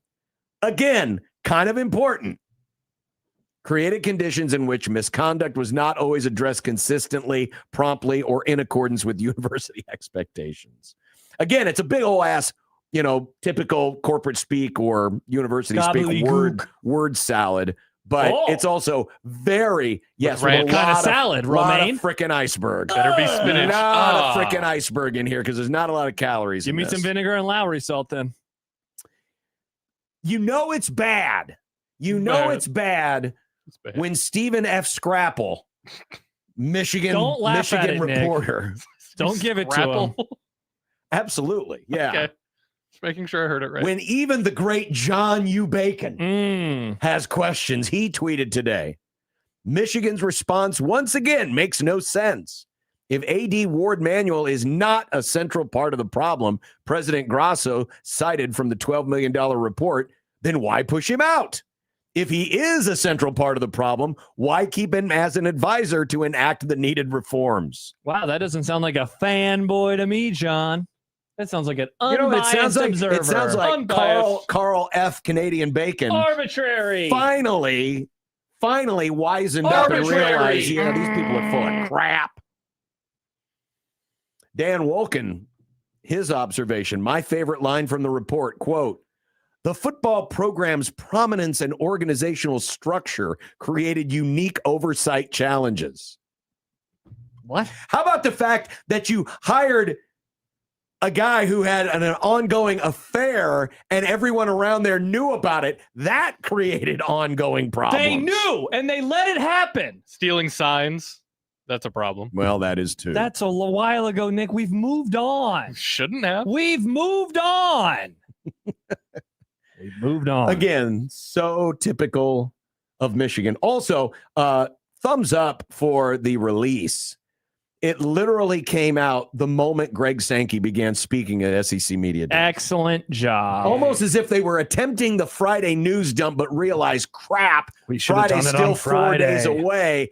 But we know the rest of the college football universe is in Tampa right now listening to Greg Sankey. So let's just sneak it out. It really does. It does seem that way because last week, we had on last week, right? That was when we had on the Michigan guest talking about this situation. And it was like, it seems like we had him Wednesday, right? Yep. It's like Thursday, they're going to have this meeting. Yep. Thursday, the Board of Regents. And it was like, all right, Thursday. And they didn't even acknowledge sports on Thursday, if I remember right. No, they didn't even talk about it. And so it was like, wow. Is he really just going to kind of skate through this situation? No, he's not. He's out in a handful of months. In December. You got to go through the end of the calendar here. You got things to do. You got to pack. It takes a while to pack. You know how long packing takes. Oh, absolutely. You haven't moved in a while, John, but let me tell you, it's terrible. Now, this does create an interesting timetable. I mean, whether they let him go today or let him go in December, still it's a unique circumstance. But now you're going to have a bunch of sitting athletic directors at prominent programs going through the fall sports season. Correct. Some of them with one eye on their job and the other eye on one of the plum jobs in all of college athletics. And everybody knows it. And so normally when a move happens, think of the timeline of Trev leaving to Troy Dannen getting hired. That was a very compressed amount of time. Was it like a week? It wasn't and that's long. Usually what happens, right? A coach leaves or a coach gets fired or an athletic director leaves or an athletic director gets fired. And usually it happens very, very quickly because you need to move on. This is different. Everybody knows this job is going to be open at the very end of the year. Those who are interested are, of course, going to throw their hat into the ring, but they're also going to have their regular job to do for months. Correct. Unless, I guess, Michigan does this. Let's say they decide, no, we want to do this within a week, and we are going to announce the hire, and you're just going to be behind the scenes, not in charge yet, but eventually in charge. Would they consider doing something like that, or is that a bit uncomfortable, a little bit weird? Because then you would just say, well, why not just make the person the new guy? I don't know. I doubt it. So it's probably going to be. I think they're giving themselves some extra time, and who knows? Who knows where the search may end up going? So it's kind of like when you fire a coach, not to bring up like Frost, but they fire him in September, or Penn State fires James Franklin in October, and then you have a couple of months runway to try to take care of stuff behind the scenes, and then you hope when it comes time for D-Day that you are ready to go. Yes. So play that scenario out. That is going to be really awkward and uncomfortable for multiple candidates. Yes, it is. Because they will be doing their job. They will be selling stadium projects and the future of coaches and all sorts of things. Will. But in all seriousness, they'll be doing those things.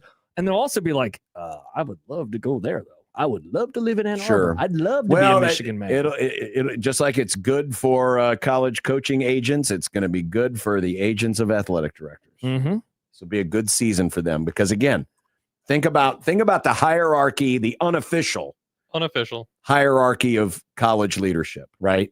You got your presidents. Yeah. You have your conference commissioners. Yeah. You have your athletic directors. You think they're above the highest priced coaches? Or would you go like a handful of coaches? There's probably a handful of coaches at the biggest sports. I mean, we're talking football, basketball. Yeah, we're talking the Ryan Days of the world. We're talking the Lane Kiffins of the world. Right. Okay. The Kurt Signetis of the world. Yeah. Formerly Nick Saban's. Kirby Smart, certainly. Yeah, and then you get to athletic director jobs, and you get to them at the Dan Hurleys of the world, sure, right? Yes, 100%. Roy Williams back in the day. And then you get to athletic directors at schools like this.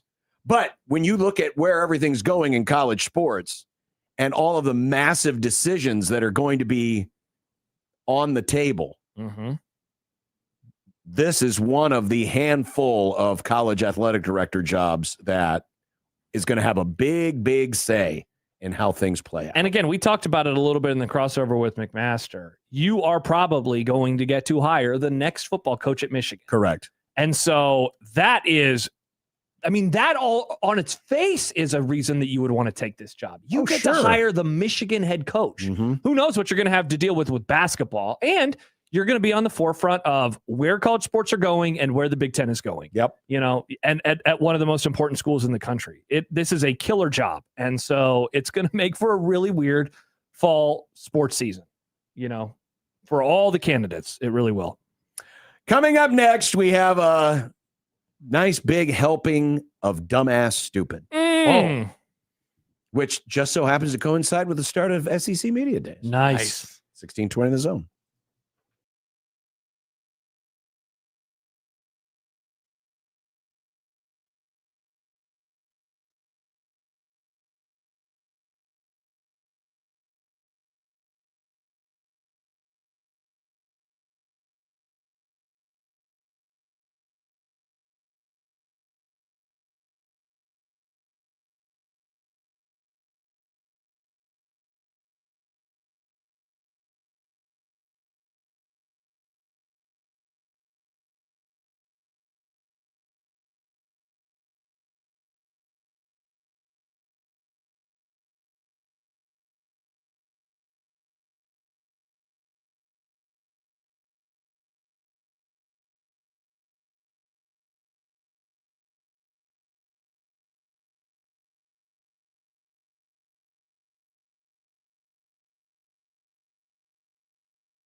Ball is away. It's an end-over-end wobbler. DeWandros has the catch at the 40. Flag down. 45, 50, 45, 40.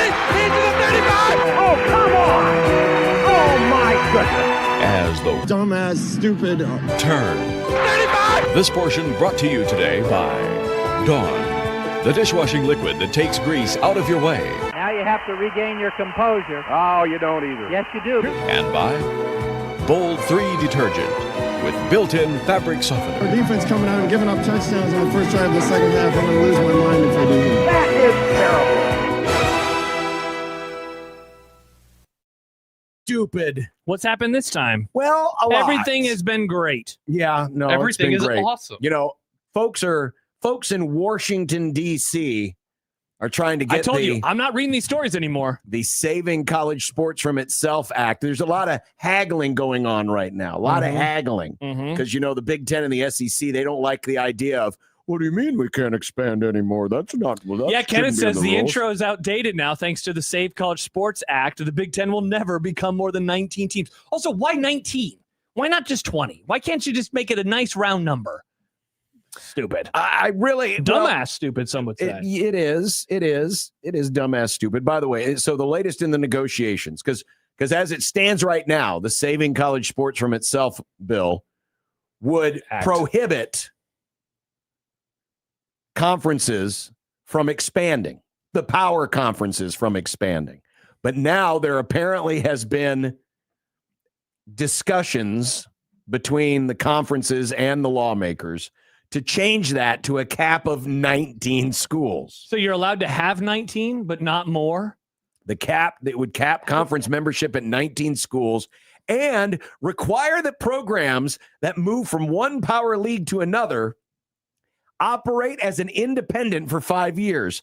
In other words, that's actually pretty funny. In other words, it's like what it used to be for the players. Yeah, but with where more if you punishment. transferred, you had to sit out a year. Now, if you want to transfer as a program, you basically got to sit out for 5 years and go it alone. I just don't understand the 19 part. The 5-year thing is fine with me. I don't understand the 19, as we're seeing with the ACC, and they have a odd number team. It is causing all sorts of problems. Some teams are playing fewer conference games. If you think about it, the Big Ten currently is at 18 teams. Yeah.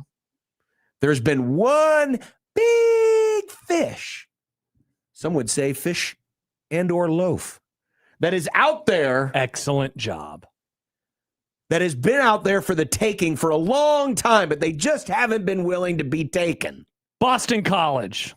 Sure. They like fishes and loaves at They BC. do. I don't believe. Especially on Fridays during Lent. So that's why I'm thinking that Fishes and maybe that this was kind of one of those things that the Big Ten, because remember with the SEC, they're at 16. So theoretically they could have 3 teams or they could go up to 18. So this is just a nice little carve out that the Big Ten can add Notre Dame. Maybe. This is the dumbest crap. I'm theorizing. This is the dumbest ass stupid crap. Oh, it is. It's that's why we call it the dumbass stupid. Why can't, so Matthew says, not sure if it'll happen, but I'd like to see it all go to 10 or 12 smaller, more regional conferences, kind of like the NFL divisions. If the government is really going to save us, if the government is really going to fix college sports, if they're going to save it from itself, why don't they just decide how many conferences there will be and put the teams into the conferences themselves? If they can really come down from on high with the new commandments of college sports, sure, why not say, all right, we're bringing back the Big 8? Why not? I know. If we're gonna allow these yahoos to control our sport, let's do it in the best way possible. Not in a dumb, you can have 19 teams. Who cares? Nobody wants that. My question is, if it's really about wanting to do what's best for college sports, what pull do the conferences have? Why do there have to be negotiations at this point? Are you asking why doesn't Congress just do whatever they want to do? Yeah. Because I don't know. Because they're, my guess is there's levers in the background for sure that are working, especially people who donate to some of these big schools who also happen to donate to some of these politicians. Sindelar says probably the scariest thing any college sports conference can hear. I'm from the government and I'm here to help. Oh, that's good stuff. So today at SEC Media Days, there was a story that came out late last week about how some in the SEC are seriously considering Plan B. What is Plan B? I thought that the government banned that. Plan B. Not nice, but yeah. Good joke. Is a gallows humor. It's basically first time. It's basically the conferences going it alone and doing their own thing. I'll read from the story that was put out by Dellinger. Plan B, as some have referred to it, is a self-governance model in which the conference would establish its own rules, enforce those rules, and even compete only against itself.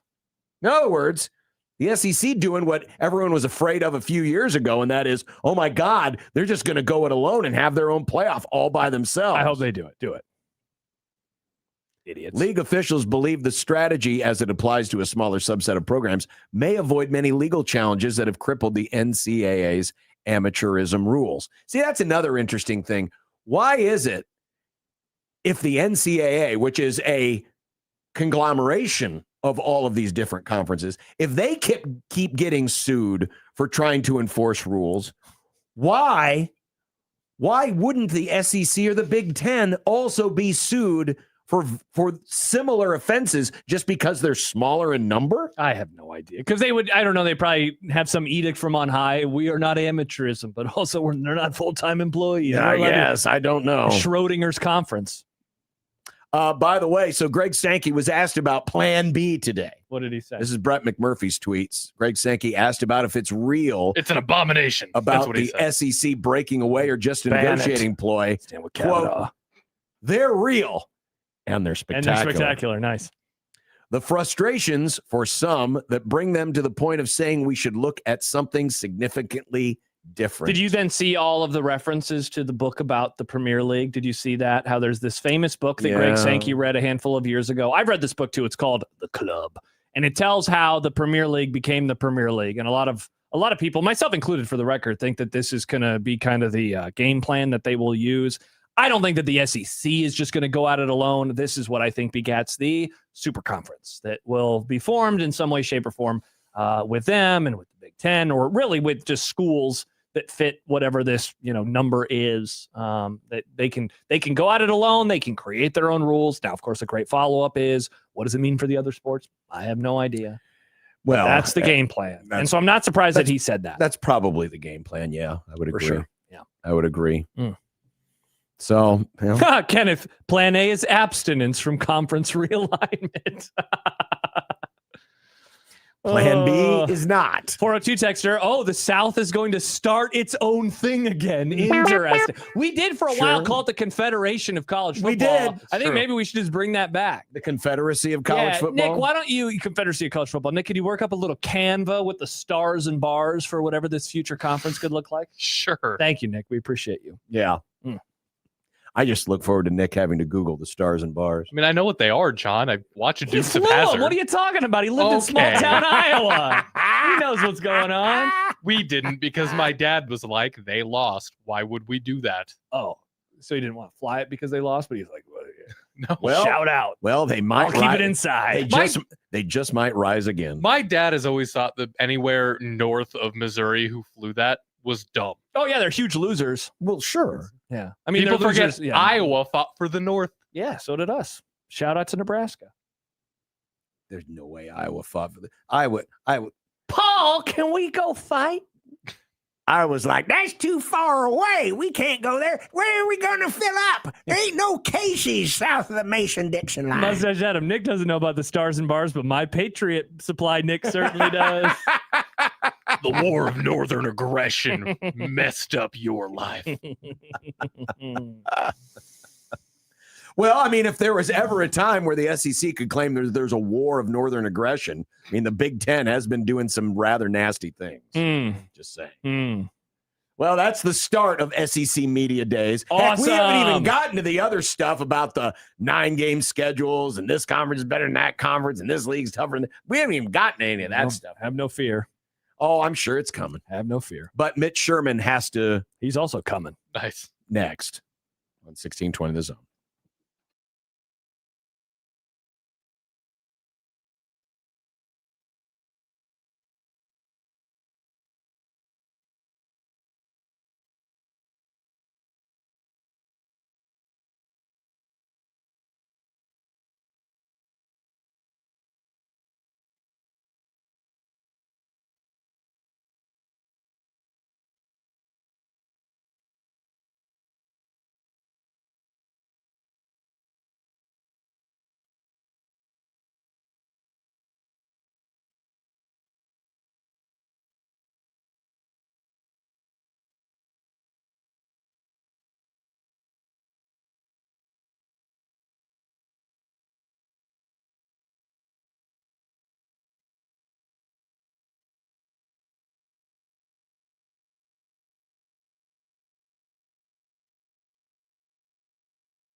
Mitch Sherman of The Athletic joining us.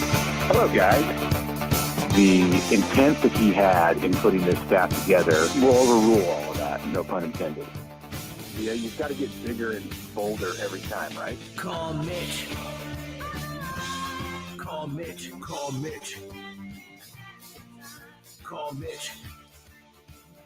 Mitch Sherman of The Athletic, who joins us each and every Monday here on the Prairie Flower Casino Zone hotline on Sportsmanlike Conduct, 1620 The Zone. Mitch, good afternoon. I hope you have found a cool place to conduct this interview.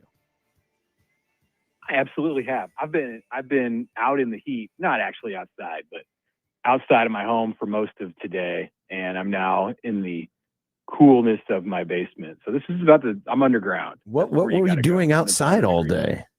I wasn't really outside. Oh. I was inside air-conditioned areas, but I was outside of the house. I was in Lincoln today. I was actually at Memorial Stadium today, of all places. Oh. And then had a nice lunch with my former coworker Max Olson. Shout out to Max of ESPN. We went downtown Lincoln and to Bison Witches, which is still there after 100 years. And yeah, it was great. It was a great time and good. I haven't been in the stadium in a couple of months, so I can tell football season's near. Are you writing a story? Is there anything you can tease for us? No, it's all preliminary stuff. Having some conversations about next week in Chicago and various other things. So yes, I will be writing some stories though. Hey, speaking of, he just wanted to see if the stadium was still there. Well, it is. They have not gotten rid of it, not yet, at least. Mitch, speaking of, they haven't torn it down yet. Speaking of next week, what are you expecting the tenor and tone to be of Nebraska? From these various media days, we've seen some of them kind of go by in a flash with nothing really said, and then the Big 12 was kind of weird. SEC already making waves. How do you think the Nebraska contingent is going to approach it? I imagine it'll kind of fit with the rest of the offseason probably, right? They just want to get in, get out, and kind of quiet, not really give a whole lot of stuff to talk about. Yeah, yes and no.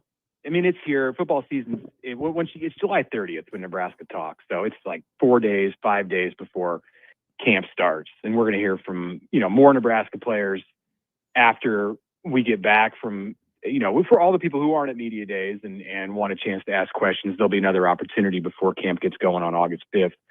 But I don't know. I don't think it's necessarily going to be like they're going to go out of their way to be low key. Like that was a good thing. That was a good strategy in April and May and even and through all of July up until now. But okay, so now you got to get on the hot seat and answer questions. And Matt Rule's going to get questions about their off season, obviously about this upcoming season. He's going to get the Mekhi Nelson question and the running back situation question. Probably when he's on the big podium, he's up, at least tentatively, he's up first on the big stage on Thursday, and then he'll talk later in the afternoon on the smaller stage. I think we'll probably get a fair amount from Luke Lindenmeyer. I mean, of all people, not exactly like a lightning rod by any stretch, but he's a colorful guy. And whenever he gets in front of the cameras, there's usually a soundbite or two. So it might take some of the spotlight off of, what's been an arduous 7 months, 8 months going back to November for Nebraska. The fact that you've got Luke Lindenmeyer who can get up there and say some things that make people smile. Were you surprised that they didn't want to take or didn't take Anthony Calandria to this event? I'm not surprised at all. And I didn't have any conversations with anybody about that decision, but I'm not surprised at all because I think after 2 years where the quarterback was at the center of every conversation, they're more than happy to have him in the background right now. And I think that Anthony, that seems to fit his personality a little bit fairly well. And part of that's because he's been through this for 3 years. I don't know that Dylan Raiola felt like his personality was such that he needed to be out front, but I think that he felt like that was his responsibility, in part because he was new to the college game and he was kind of still finding what worked for him and the place that Nebraska's program was in when he came in. I think he felt a real responsibility to just have a heavy load on his shoulders. It's why you saw him come out first when they warmed up and first out of the tunnel. I think he believed that was the best way that he could impact the program. Of course, not the best way, but that was part of the way that he could best impact the program. And so what you ended up with was every conversation about Nebraska football started with the quarterback. And it doesn't need to be that way in 2026. Like Anthony Calandra can have the best year by a Nebraska quarterback in many years, and it still doesn't need to start and end all with the quarterback. Like where Nebraska needs to be focused is on its offensive line and its defensive line, and then things can go from there. Mitch, a couple of minutes ago, you mentioned the running back situation. Now that we're, a week or so past learning about the addition of Tyke Hayes, like I wonder what you have made of kind of his career so far. I thought you and Happer had a really good discussion about really the end of his time at Penn State and how he emerged at Iowa Western, where wasn't it literally like some Penn State reporter or message board found like a photo of him at practice and it was like, hey, look, that's where he ended up, because they had no idea. Just like the way this is all unfolded for him in such a short amount of time to end up in Lincoln is very, very interesting to me. Yeah, I don't know. I don't claim to know, and I'm not sure that we had any insight into how people discovered that he was at Iowa Western, but I definitely get the this is very clear that it wasn't like heavily advertised.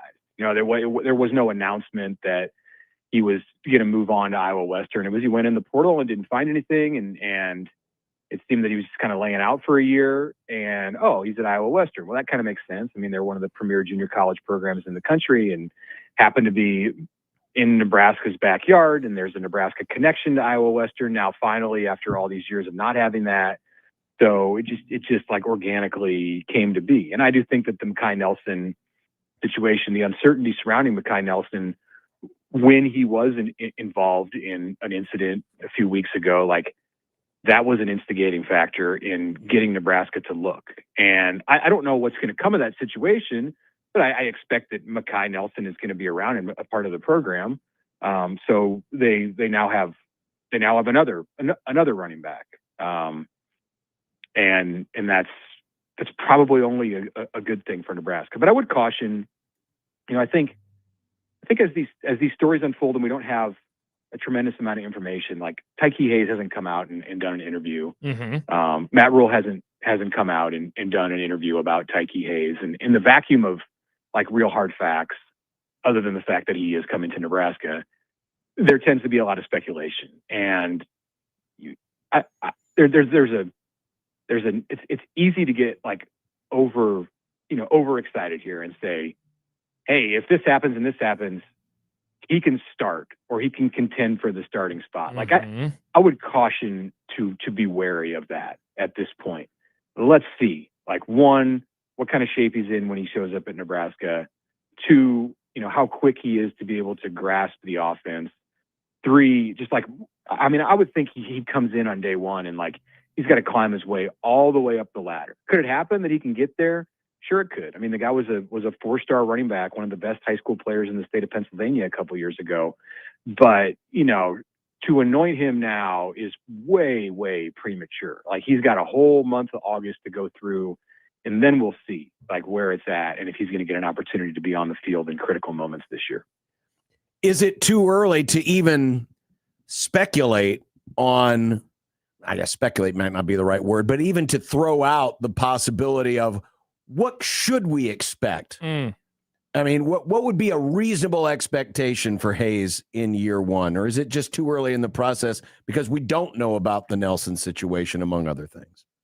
Yeah, I mean, you can always speculate. We speculate, otherwise, we wouldn't be able to fill up space. I mean, good point. Especially this time of year when you're not conducting interviews and people are on vacation. So I've a reasonable expectation right now, knowing what we know about Tyke Nelson, and it could change in August because maybe he's going to come in and be in as good or better shape than anybody else. He's still not going to have had a spring and a series of OTAs in the program.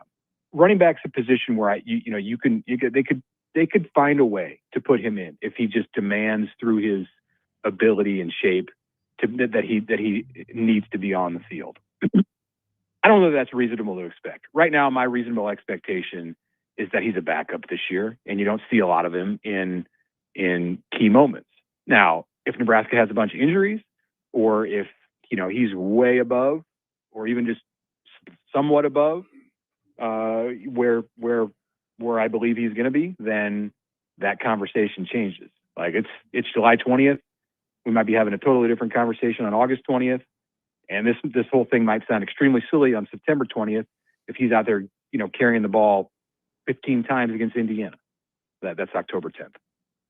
Mitch, of course, the other part of this story is the landing of an Iowa Western guy, which Nebraska has not done. And I know a lot of people around here have been really frustrated about for years. I wonder, do you view this as like, ooh, a positive? The relationship might be forming, or could you go the other way and say, wow, it's July and they just added this guy that Scott Strohmeyer and company figured was going to be on their roster. Maybe this isn't going to be all warm and fuzzy for the programs moving forward. Yeah, I mean, I think it started to move in this direction with Iowa Western. It should have happened a decade ago, or whenever Scott Strohmeyer, whenever it was that he really got that program rolling. There are so many players that have gone on to college stardom and to the NFL that Nebraska needed to take a crack at, and for whatever reason has been slow to do that in the like identification of talent process. And some of it is there was a period of time where Nebraska just wasn't taking junior college players, and then Nebraska was taking junior college players again, but didn't have the right ins at Iowa Western. It seems silly. Like there have been many times where Nebraska's had assistant coaches scouring Omaha through the high schools, visiting high schools in Council Bluffs to recruit Thomas Fedoni and take a crack at others. And hey, it's like, there's Iowa Western right down the highway. Like go over there, walk in the door, shake some hands. Like, and it hasn't happened. There's been a player or two, they're like walk-ons, like Chase Contreras, the kicker from a few years ago, who came to Nebraska. They almost had Andy Berberia, the defensive lineman who ended up at Clemson in this last cycle. So I think like it's been thawing the ice that's existed for whatever reason between these two programs. And I don't think at all that it's Iowa Western. Like I think that Iowa Western would love to have been sending players to Nebraska all through its existence as the JUCO football factory. But for whatever reason, Nebraska hasn't been able to get on the same page with them. And if this is the one that like finally works, then fantastic. Well, today we got word that Michigan is going to make some moves. Should the radar be up on a potential move by Troy Dannen now that this job is on the free agent market? Wait, what are you suggesting? That with Michigan making moves at athletic director, should we at least have our radars up that Troy Dannen could be a candidate? Okay. That's what Sorry. You were asking. I probably should have asked it that way to begin with. No, it's fine. I just wanted to make sure that I was correct and didn't want to insert myself and say something that you weren't already saying. Right. I don't know. Man, should we be thinking about Troy Dannen as a candidate? I mean, has Troy Dannen put together a resume in his time at Tulane and the short stint at Washington and the time at Nebraska where he would be a candidate at Michigan? I haven't thought about who Michigan might be interested in, but I will freely admit that in like the few hours since we've heard that Warde Manuel is out, the possibility that Troy Dannen could end up there has not crossed my mind. So that's basically all I can say on that. Interesting. Mitch, speaking of interesting and totally different subject, you wrote about Adrian Martinez among some other players last week, but in particular you wrote about Adrian Martinez, and you talked to him for a story that I really enjoyed reading. You've talked to him a lot over the years. Does anything ever surprise you with his approach to things and how he operates? Because, man, when you put together a short list of guys that you look at their career and what could have been and maybe how they have been discussed, he would be on a short list of something that is like with some good, but usually tinged with a whole lot of bad or frustration or any of those types of things. Yeah, I mean, you can't separate the fact. I mean, extremely productive player from a yardage and touchdown perspective. Great guy from day one. I mean, I remember listening to him on this radio program do an interview when he was in high school, and that might have been the first time I ever heard him talk, and thinking that can't be real. Like he can't really be that polished and that smooth and that mature for a 17 or 18-year-old. And then I talked to him around that time, and ended up when I moved from ESPN to The Athletic, the first assignment that I had on day one at this job in 2019 after his freshman year was to go to California and see where he grew up. And this is him coming off of a great freshman year. So we're really investing in who this guy is, and going to his high school and going to his house and seeing Tony, his dad, and meeting others in his family, and hearing about his late mother, and every step of the way, like pure class. Like even when Adrian in 2021 had all of the issues, is that 21? Yes, 2021 had all of the issues with the broken jaw at Michigan State and Nebraska ultimately mismanaging that situation, and the mess that occurred after the Ohio State game that year. Like he was a total stand-up all the way through that, and that continues to be who he is 5 years later, to no one's surprise. Like now he's 26 years old, and it seemed like he was 26 when he was 18. It's just good to see that he's that like the success that he's had, and he's in the NFL. This is he may be on a practice squad, but he's in the NFL. That the success hasn't changed him or jaded him, and I don't think I've had a conversation with him outside of maybe just seeing him.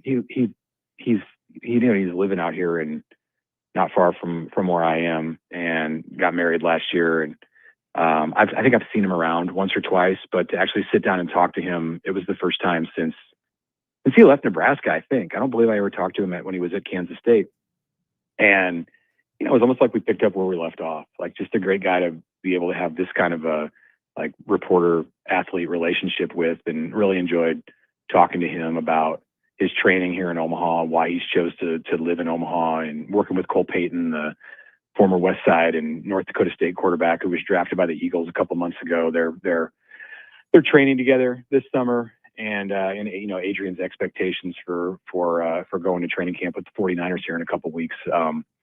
Just really enjoyed the conversation. I just hope Adrian is still gathering up, all the stuff that he gets from the team, so he can have another garage sale. Because I know he sold out all his other stuff. Now, there was a line around the block. It's a lot of Jet stuff and a lot of Frisco Niners stuff, which is not appealing to me. But for the rest of folks, I hope that maybe he'll play for the Rams one of these days.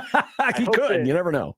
Right. I hope that he doesn't have to have another garage sale. He just missed out. Think of what Adrian Martinez might have commanded in terms of NIL and rev share had he been a quarterback in the Big Ten just a few years later.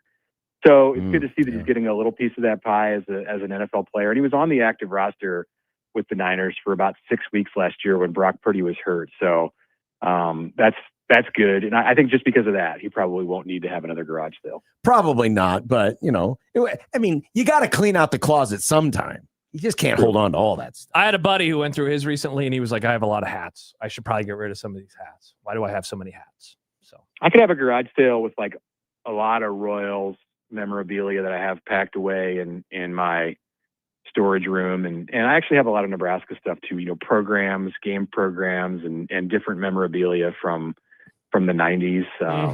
Sometimes I'll go through it and I'll look and I'll say, I wonder what this would fetch on eBay, and I'll type it in and it's like $12.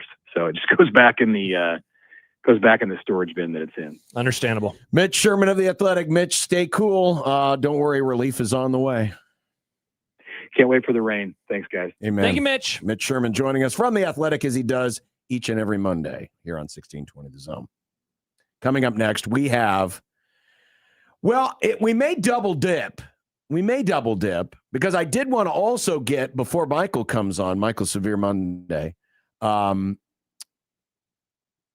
on Dana Holgerson. Did you see that Brandon Vogel had something to write about him today? Indeed. And I did a little bit of recon as well. Okay. So I wanted to get into that. So we may end up next doing a double dose of 100 days, not only college football, but also the NFL. That's 200 days total. Exactly. It's 200 days to college football and the NFL. Just keeps multiplying. I don't know how that works. That's not how the passage of time works. You know why it's doing? It's August why in 12 we're doing that? days. We're giving Aaron Donald even more time to get ready. That's all we're doing. Just pushing everything back. We will continue. But before we go to break, a reminder that we are sending you on the road to Wrigley Yeah. You can go see the Huskers play volleyball at beautiful and historic Wrigley Field in September. We've got 2 tickets to the match. Whoa. We've got airfare for 2, round trip Omaha to Chicago. Awesome. We've got 2 nights stay in a Chicago hotel downtown. And we have $150 in spending money. And all you have to do is go to 1620thezone.com right now and go register. Awesome. But occasionally I'll be you'll there. hear Nick's off-brand Harry Carey drop. Yeah. Hey. Occasionally you'll hear it just as a reminder to please visit 1620thezone.com and get yourself registered for this once-in-a-lifetime historic first-ever visit by Nebraska volleyball. You could be sitting in the left field stands when that serve comes flying in because, the wind will be blowing out. Here we go. Get McMaster to come the on into wind the will show. be blowing out. Or maybe the wind will be blowing in and the ball will get sent back to, behind home plate. By the way, you said something in our a couple seconds ago, setting up a tease for a future discussion. Ryan in Delaware texts in, moron Dana Holgerson? Are you calling him a moron? More on. Wow, you don't have to emphasize it. M-O-R-E space O-N. Oh. As in more information on. Oh, why didn't you just say it that way? More information on the moron. I don't know. No, I did not call him a moron. Well, you want to call him a dip bleep, but you're not allowed to on the radio? No. I like dip bleep. Give John a podcast so we can say the S word. I mean, all you have to do is come visit me at the house. I'll say it all in front of you. Much to the chagrin of your wife. Probably. 1620 the zone.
It's 100 days to college football. Oh, yeah. 100 days to college football. I wasn't sure which one you wanted to do. Don't because worry we're doing about both. it. We're doing them both. Maybe. Well, it depends. It just depends on where we end up going with this, because did you see this? Did you hear about this? Today in the 100 days to college football countdown, and college coaches can say the dumbest things. Would you like to start? Well, let's start with the old information. Because this was last week at ACC Media Days. And I think Pat Narduzzi was in a daze. I did see this, and I was hoping we could make fun of it now, today. Pat Narduzzi should know, because he did coach in the Big Ten. Yeah. And he currently coaches in the ACC. People forget he's at Pitt. Yeah. I didn't mean to rhyme. I do it all the time. Pat Narduzzi said he believes the ACC is a better conference than the Big Ten. That is stupid. Why would he think that? Except that it's his conference. He said basically because, the offenses are more explosive in the ACC. Okay. Got better skill players in the ACC. Against worse teams. What are we talking about here? Now listen, an idiot. it's far be it from me. I was going to say, are you ever stand up for the Big Ten? I honestly didn't know if you were going to zag here and be like, you know what, folks, he's right. I'm an ACC man. I would love for him to be right, but I also have eyes and a working brain. Correct. That's the more important thing, is the working brain. I think Helen Keller would even tell you that the Big Ten is better than the ACC. You can't say that. Why not? I mean, she wouldn't tell you that, she'd sign it, but she would still, imply it. She'd write it down. Mark it down. 7/20/26. Josh makes his first Helen Keller joke. I'm complimenting her. But in all May she rest in seriousness, peace. this is ridiculous. Of course it is. He's a moron. This guy sucks. I'm so happy that Nebraska, which at various points has kicked the tires on firing and hiring coaches, they never fired somebody at the perfect time that he was on the ascent. I forgot about this until Bob brought it up on Schick and Nick today, that for a while, Hondo Carpenter was on the Nebraska is going to hire Jim Tressel as as head coach, and Narduzzi was going to be his DC. Yeah. I had forgotten about that, and I was like, wow, thank God that never happened. Yeah. I cannot stand Narduzzi. He sucks. He's such a tryhard. I mean, I get this is the talking season, but why do you want to say stuff that is wrong? I don't know. That's the thing. I don't understand. It would be something if the ACC were coming off of a year where they had built up some momentum. And I know that Miami made the national championship game and they were close to Indiana. But that was one team in one playoff. The rest of the conference was pretty putrid. Mm-hmm. This was the conference that gave us Duke as their league champion. Correct. Because they couldn't even figure out, these idiots couldn't even figure out the damn tiebreakers. Yeah. But to say that it's better, in what metrics is he using? What metrics? Not the FPI. Most of the Not time, BCF most of the toys. time, people will use national championships. Sure. Others will say, well, look at this ranking or this ranking or that ranking. Look at it on the field. That's what I would say. Look at it on the field. We saw the Big Ten's best play. I know that they didn't go to the conference championship game, but we saw them play the ACC's best, and we saw who won. The Big Ten's best one. And then we know how good the second place team is in the league, and the third place team is in the league. Some people will use NFL draft picks. Mm-hmm. There's always some metric out there that people will use. Mm-hmm. He just thinks that they're better. Well, thanks, Pat. Thanks a lot. Mm-hmm. Now on to the current day. Coaches say the Is dumbest. this the Eli Drinkwitz? Is that where we're going right now? Elijah Drinkowitz. His friends call him Eli. Mm-hmm. At today's SEC Media Days, said that despite the recent titles by Michigan, Ohio State, and Indiana, Drinkowitz says, don't look at the strength of schedule. The biggest reason why Big Ten teams were set up for success was because they played easy games. According to Drinkowitz, he told Brett McMurphy, when you don't play a non-conference A4 game or P4 game. What's A4? Automatic 4? No, autonomy 4. Okay. See, now, first of all, we shouldn't listen to him anyway because he said A4. Yeah, I know. Oh, you don't think people should have autonomy? No, Nick, I didn't say that. Body? No, Nick, What's no. wrong with no, you? Nick, I didn't say any of those things. It's just, it's. Do you want me to point out their schedule last year? Please. They played 8 conference games. Yeah. They played 1 power conference game, Kansas. Yeah. And they played 3 group of now 6 non-conference games. Yeah. How many does that up to in terms of A4 games, John? P4 games, that's 9. That's 9. How many did Indiana play last year? And Ohio State? Well, Ohio State played 10, actually. They did play 9. They played 9. Now, look, I am happy to throw any shade towards the Big Ten and Big Ten teams like Nebraska and Indiana. And others, Indiana. but mainly Nebraska. Mainly Indiana, because they never play anybody good. I don't care about Indiana and their non-conference. I care about Nebraska's. It's not Thursday. Yeah, thank you, Nick. I won't be here Thursday, though, so I might have to get in something on Wednesday. I'm happy to throw shade, but the way in which he did so is a terrible argument to make, given that his team played 9 P4 games a year ago.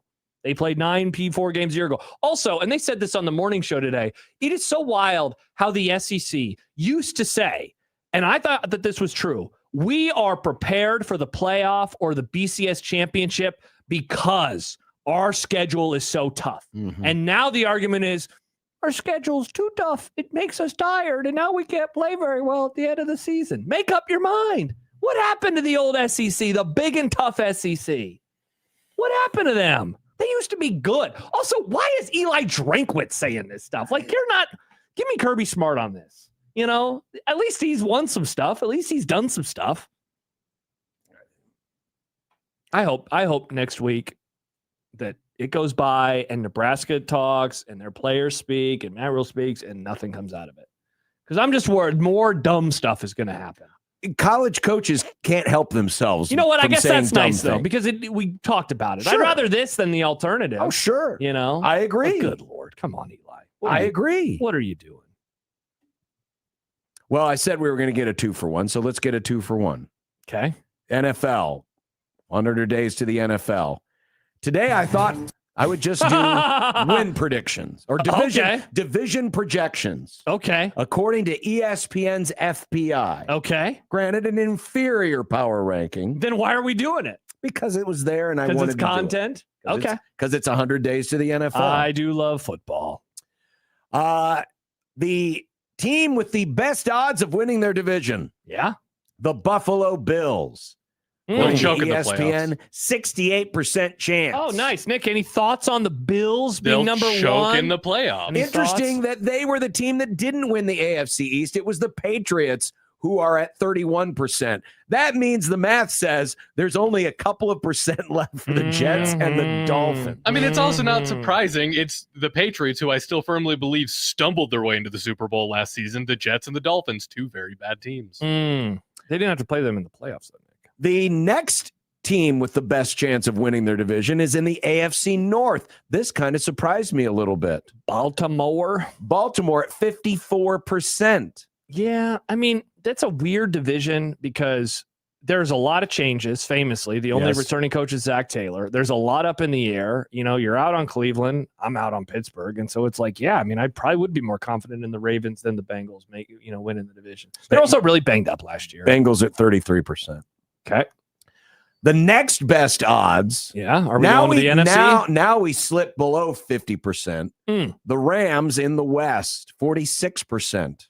And this would seem to be the most wide open division, or rather the division that has the highest percent for the third place team. Yes, it is. The AFC West is slightly behind it, as we'll get to. But the Niners have a 26% chance, the Seahawks a 28% chance, and the Rams a 46% chance. That is correct. The 2 Western divisions are the best balanced, at least in terms of the top 3. It kind of surprised me. I mean, look at Denver, the team that was 1 win away from the Super Bowl. Mm-hmm. Only 24% chance of winning the AFC West. The Chiefs at 38. The Chargers at 36. The Chiefs at 38%. How do we feel about that number? Travis Kelce's washed. I mean, is that a lower probably on number his than the honeymoon Chiefs still. have seen in a very long time? Yes. But does the it feel fact that high they're for right still, now? that they're still according to ESPN's FPI, still the favorite.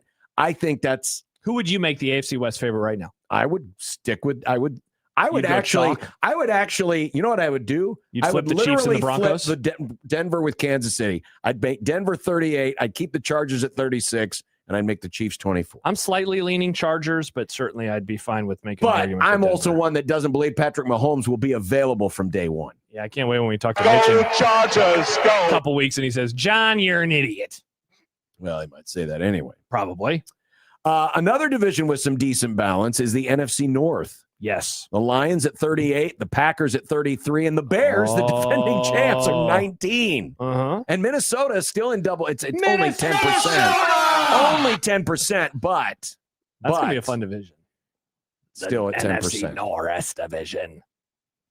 Of course, Josh's favorite division, the NFC least. It's not my favorite division. My favorite team is in the division. I just want the Cowboys to win it and everyone else to fall into a pit of doom. What's your favorite division? I don't have a favorite. Well, I do. See, that's your problem. You don't do enough division rooting. That's true. I mean, NFC West and AFC West games have been really fun, but I think the NFC North is the division I've liked the most the last few years. Eagles 45, Dallas 32, Washington and New York at 12. Okay, that's ridiculous. Neither of them is Washington winning and the New York at 12. No, that should be 1% like the AFC East. They well, should maybe take that- 11% from both of them and imply it to the Cowboys and the Eagles. What are we doing? 12% chance? Get out of here. Neither of those teams. Certainly not the Giants. Did you see what Cam Scatterbo did this weekend? Do we have that in Scatterbo. content? No. Oh, the backflip? Yes. What an idiot. What is he doing? He's fine, On his apparently. poor knee.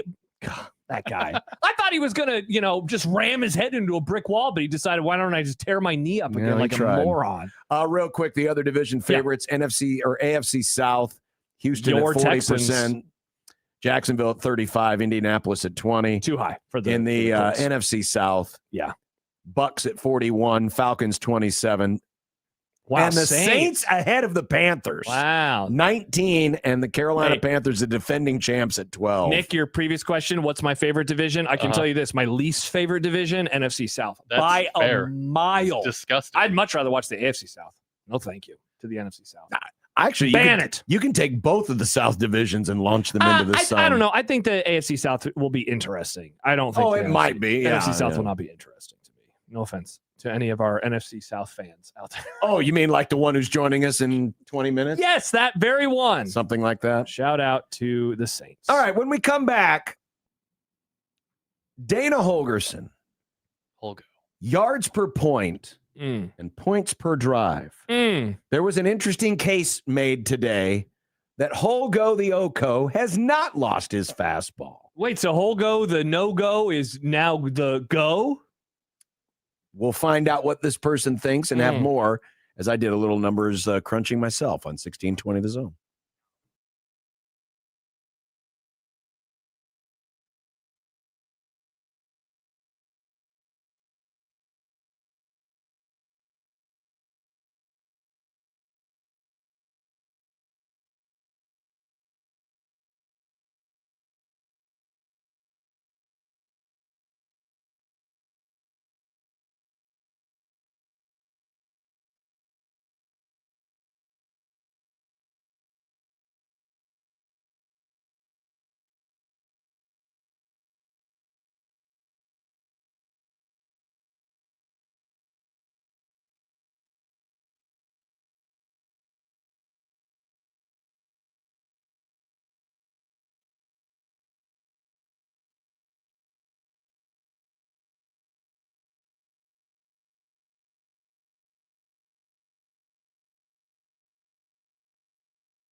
May have been hearing some stuff from Red Door Wood-Fired Grill on this radio station. Well, we're going to give you a chance to win $50 worth of gift cards this week here on the Grum. Also, it's our half-off deal this week. Red Door Wood-Fired Grill. Their legendary wings to the best KC strip you'll ever eat. Hello. Enjoy yourself for a tender, juicy bite of perfection. They also do weekend brunch from 10 to 2. Or as some of us call it, late breakfast or lunch. It's brunch, John. You got to read the read. I'm just saying what I would call it. Yeah, well, I'm just saying what I would call it. But you would be called a smart person if you took advantage of the zone deal this week. Nice. $50 worth of gift cards for only $25 to Red Door Wood-Fired Grill in Exarban Village. Details online at 1620thezone.com. Sam writes, listening to Josh talk NFL is nauseating. What did I do? Is Sam an NFC South fan? Well, was it me saying I don't want to watch that god-awful division this year? You are a Cowboys fan. I didn't even say anything good or bad about the Cowboys. Which is nauseating. I didn't say anything about. I saw a critique of our show our show saying, or maybe it was the station. Will they stop talking about LeBron and the Cowboys?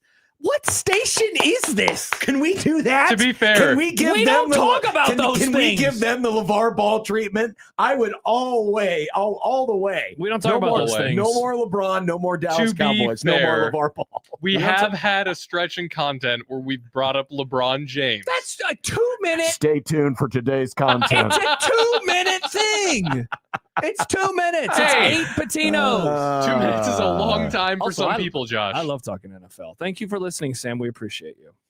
So, Brandon Vogel of Counter Read did a study on Dana Holgerson today. Oh, God.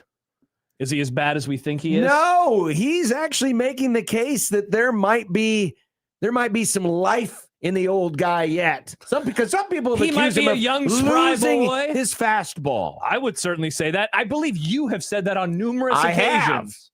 I have, but let me read a little bit from Brandon. Okay. And I know Michael was reading it today, so he'll probably want to talk about it when he joins us. I can't wait. Holgerson's career high. Now, this is talking about yards per point. So the goal here is a lower number because it means you're not needing as many yards to score points. Yes. Holgerson's career high as a head coach in yards per point came in 2021 when Houston averaged a point for every 11.8 yards gained. That's third in the country.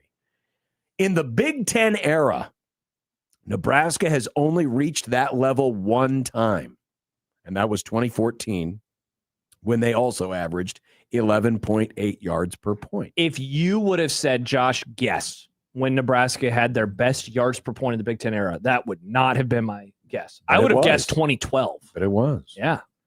The Huskers, as Brandon writes, have not finished in the top 40 nationally in this measure since. Over his 13 seasons as head coach, Holgerson's offense was better than Nebraska's in yards per point 9 times. 9 times? And that, in a nutshell, Brandon writes, is the justification for the Holgerson hire. Forget the air raid, forget Leach for the moment. And the real upside to Rule's unconventional hire in 2024 November was simple to understand. Holgerson had a better track record of converting yards into points than whoever was calling plays in Lincoln most of the time between 2011 and 2023. Now, he'll continue. For all we may have felt or remember about last year, Holgerson's first full season on the headset at Nebraska produced some encouraging results. It did? The 2024 offense, which helmed by Holgerson over the last 4 games, averaged 15.6 yards per point, which was 95th in the country. Okay. In 2025, the offense needed 2 fewer yards to produce a point, ranking 45th nationally. So they improved from 95th in the country to 45th in the country. That is a pretty sizable jump. No argument here. Which is Nebraska's best ranking in this measure in a decade. I was going to say it's probably since that 2014 range, given that Nebraska's not been a top 40 team since 2014. So that is looking at yards per point. Okay. I decided I wanted to look at points per drive. So for every time the old PPD you have the old ball, PPD, how many times are you scoring? Wait, Nick, you could call it OPPD. offensive points per drive. That's not confusing. Do you get it, John? You actually could, yes. Yeah, nice. I get it. It's the electric company. Mm. So here is Nebraska's points per drive, and courtesy of our good friend Brian Fremeau at BCF Toys. He keeps track of this stuff. Hell yeah, Bri. And this is going all the way back to 2010. Okay. 2010. Now, this is points per drive. Nebraska was pretty much I would say anywhere from about 30th to 50th ranked offense from the years 2010 to 2016. Mm-hmm. Yes, there was a dip there in 2013 when they were 70th. But they also in points per drive. They played 3 quarterbacks throughout the year, including a freshman in Tommy Armstrong, a walk-on in Ron Kellogg. But starting especially in 2017, Nebraska took a nosedive. Their numbers went to 80th in the country, 61st, 89th, 85th. Oof. And when we got to 2021, it only improved up to 70th, bottoming out in 2023, Matt Rule's first year, when they were 96th in points per drive. Honestly, that's better than I expected. I thought that number would have been in the 100s. Now, fast forward to last year, they were 51st in points per drive, which is the 4th best mark since 2010. Yikes. God, that is so depressing. Could the argument be made that Dana Holgerson, while maybe not being the instant shot in the arm that a Mike Eckler was to special teams, has been a benefit when you consider that Nebraska's points per drive haven't been this good since 2015. I mean, it's inarguable that they have improved. I guess this is kind of a microcosm of the program. The program has improved, but it hasn't improved like everybody would want or maybe have expected it to. Correct. Just to play devil's advocate against your devil's advocate, could the argument be made that this stat, while interesting, is going to be different this year because totally new, not scheme, but a totally different style of quarterback. The All-American running back is going to be gone. You know, that's either bad or unknown. The good is a lot of the receiving talent returns, and the offensive line in theory should be a whole lot better as well. Yeah. Jordan says this is a good point. I'd like to see 2025's numbers without Akron and Houston Christian. I'd like to see all of these numbers without the group of 5 matchups on the schedule and how much better or worse the numbers would probably be worse if we're being honest. Yeah. But certainly last year, the offense, it gets a sizable bump when you add those games, and it drops off quite a bit when you get rid of them. But last year's offense also had to deal with 2 quarterbacks over the course of the season. This is interesting, though. There's no doubt about that. I mean, they did take a step up, and one that they have not been this good in points per drive since 2015, actually. Sorry, 2015. That's pretty crazy. That you have to go all the way back a decade, a literal decade, to find an offense. And it's not like that offense was that good. And one of the things that certainly helped in this aspect was, for the first time in a while, they weren't negative in turnover margin. They were +2 this year. That definitely helped. And while that's not eye-popping and like, wow, they were +2. When you consider Better where than they the have been the alternative. last decade in turnover margin, and that helps. Mm-hmm. That definitely helps. Now, not every drive that ended in a turnover necessarily would have ended up in points, but every drive that ends in a turnover does not end up in points for you. That is definitely true. It does not work that way. Mm-hmm. Well, we've got some of this to talk about and other things with Michael Severe. Also, I wanted to tackle the question from the beginning of the Grum. Can Nebraska sell better if they go 7-5? If they go 7-5. Awesome. That and other things with Michael Severe, who joins us every Monday in the happy hour on 1620 The Zone.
I don't know. I don't like that Severe guy. Hey, everybody, it's Michael Severe. If the first word is hash brown, you guys can add patty or something Latin if you want. It's still a hash brown. I mean, the first thing I thought walking out of there was, okay, we're back. You just got to go in the back. I'm sorry. This cat, now he had a good freshman year. He sucked last year. Why is it a surprise that he went through a struggle this year? Michael already brings the color. I don't care about fat Luca. I don't care about street clothes Anthony Davis. You both can go to hell. Michael's black. Michael is joining us from home on his headset. Hello, Michael. It's not working. Hey, how's it going? Yeah. I got you. Told us. You I got you. Yeah. What's up? It's working again, Michael. It's working. I did a test at work today and put some effort into it, and it's working now. And again, he looks like the dude from Cloud City. Cloud City. Turn some knobs. That Turn thing the thing. head with the I light. saw Luke Skywalker hanging off of the bottom of a thing. Yeah, it was. That'd be a really cool character. Have you found the name of the person yet, or what they're called? We did. Title? I don't remember it now. Bob. I mean, I had all the Star Wars figures. You'd think I'd remember all of these names. You know who knows the name of every single character in Star Wars? One of your the original movies? Lacey. No way. Really? Yes. Lacey knows the name of every single character in the original trilogy. She knows the name of every single character. Wow. I never would have guessed that. Well, she's a big fan. She likes the movies. I guess she likes the movies and she memorizes names, apparently. And unlike the names in your weird Mount Doom movies, they're not dorky and nerdy. Definitely. At all. They're really cool, normal names. Really cool, normal names. Chum Jum, Doo Doo, and Buki. Same as my cousins.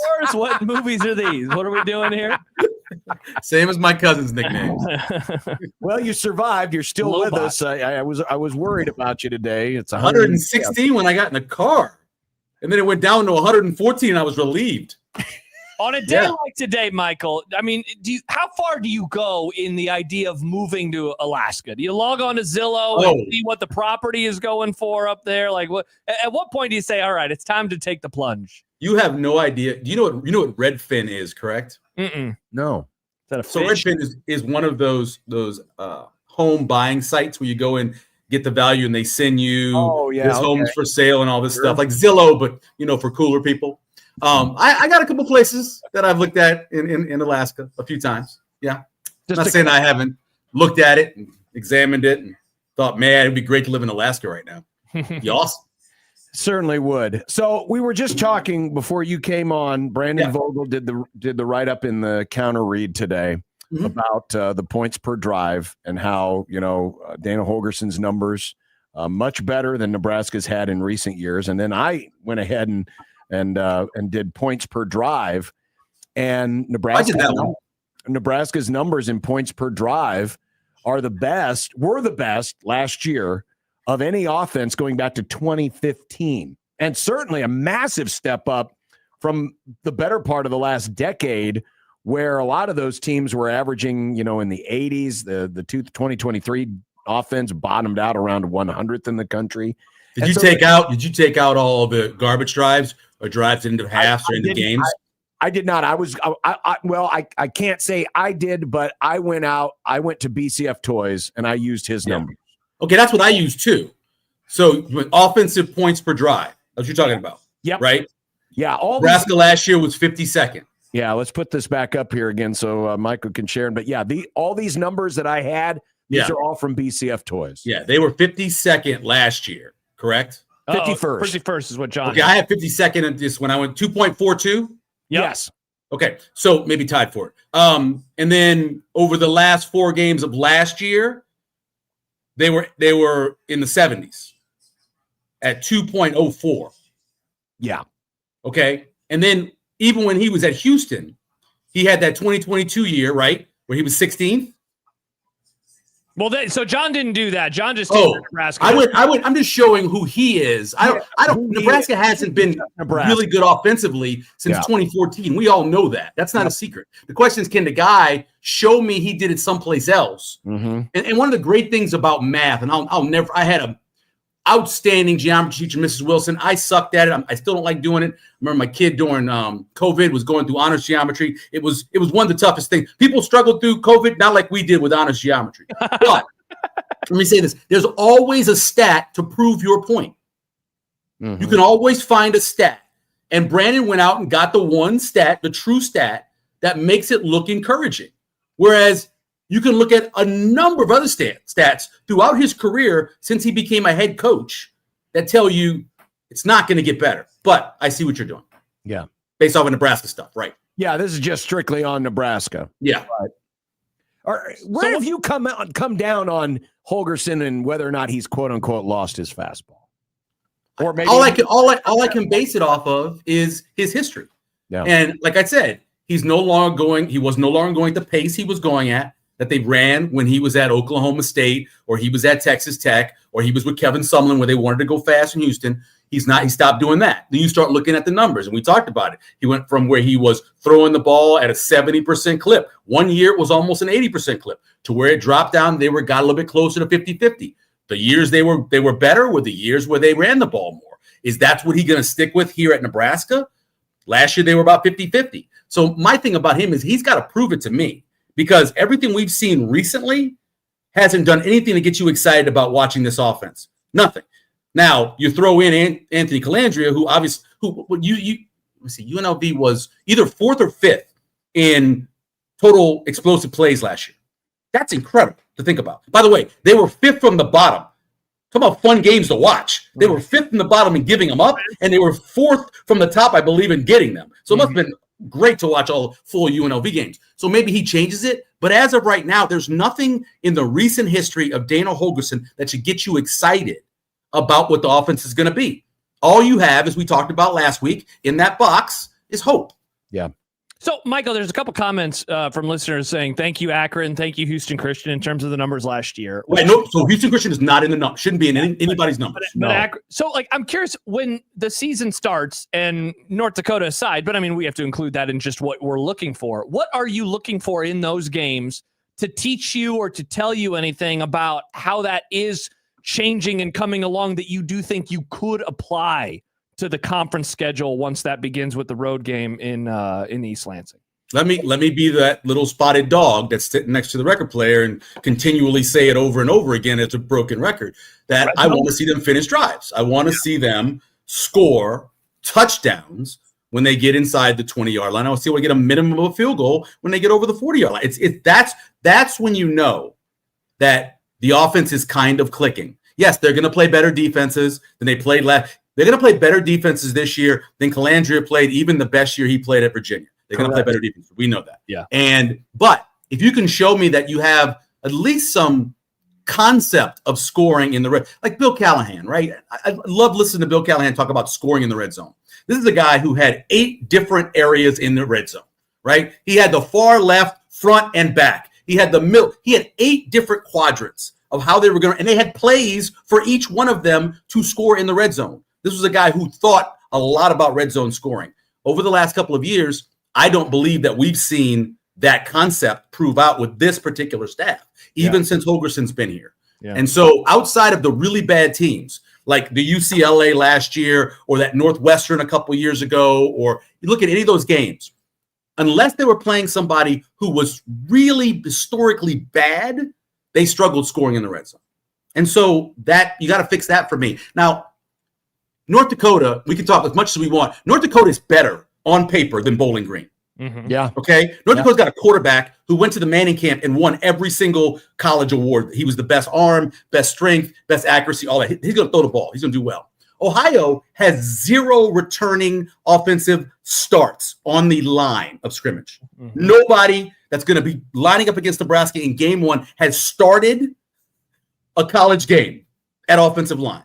So am I really scared about them? You're not going to get a lot of proof out of the teams you're playing. I understand that. But if you can just show me that you have a strategy to score when you get in the scoring regions, I'm going to feel better about it. But really not going to know anything until truly till week 6. Week 6 is going to tell you the story about what this team can be. Hey, Michael, not to go with a negative question, but they have to get a lot of pressure against Ohio, right? When they drop back to pass, I would hope so. To say they have anybody returning starting on offensive line, I hope we so. do our keys for that game.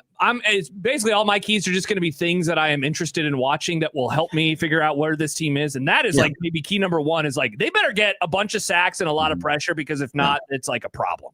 Yeah. I'm going to guess that Ohio is going to come out and run the ball. Yeah. That's what that team has become, going all the way back to Frank. They're probably going to try to run the ball. So they're going to do everything they can to not drop back and put that offensive line in a precarious position. Because remember, Nebraska has this competition at the defensive end spots that is pretty tight. And so you play well against Ohio, maybe you then get the start against Bowling Green. Maybe that leads to a start against Michigan State. So those guys are playing for their jobs, at least starting snaps. So they're going to be in a little bit of trouble, I think, on the edges.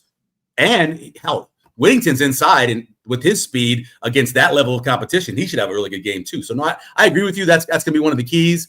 But more than anything else, on the offensive side of the ball, prove to me that you can finish on third down. Prove to me that you can finish when you need to score. Those are the two things I think that you need to get in those games. You sent me an email last week. I did. From our buddy Bartu. Yeah, we can ask about this as well. Which read very interestingly. I'm just going to go down to the career coach effect and wins above replacement war. Bartu writes, what is it all for? Yeah. Absolutely nothing. Bartu said, Matt Rule carries a career coach effect of minus 0.79. So he's below zero across 10 years.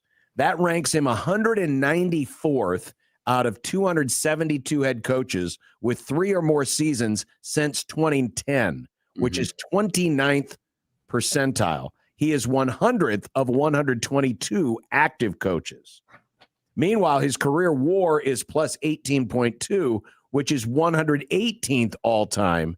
He is, by this measure, a below average coach.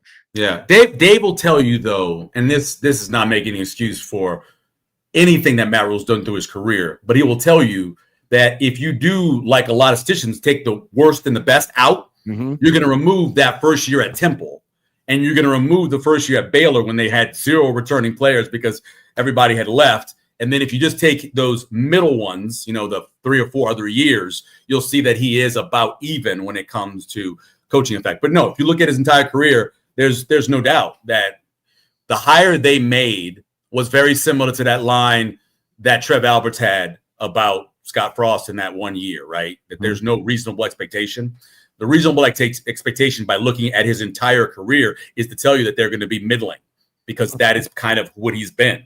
He may give you one really good year, but you're going to be middling and you're going to have some problems when it comes to coaching effect. And of course, obviously the war.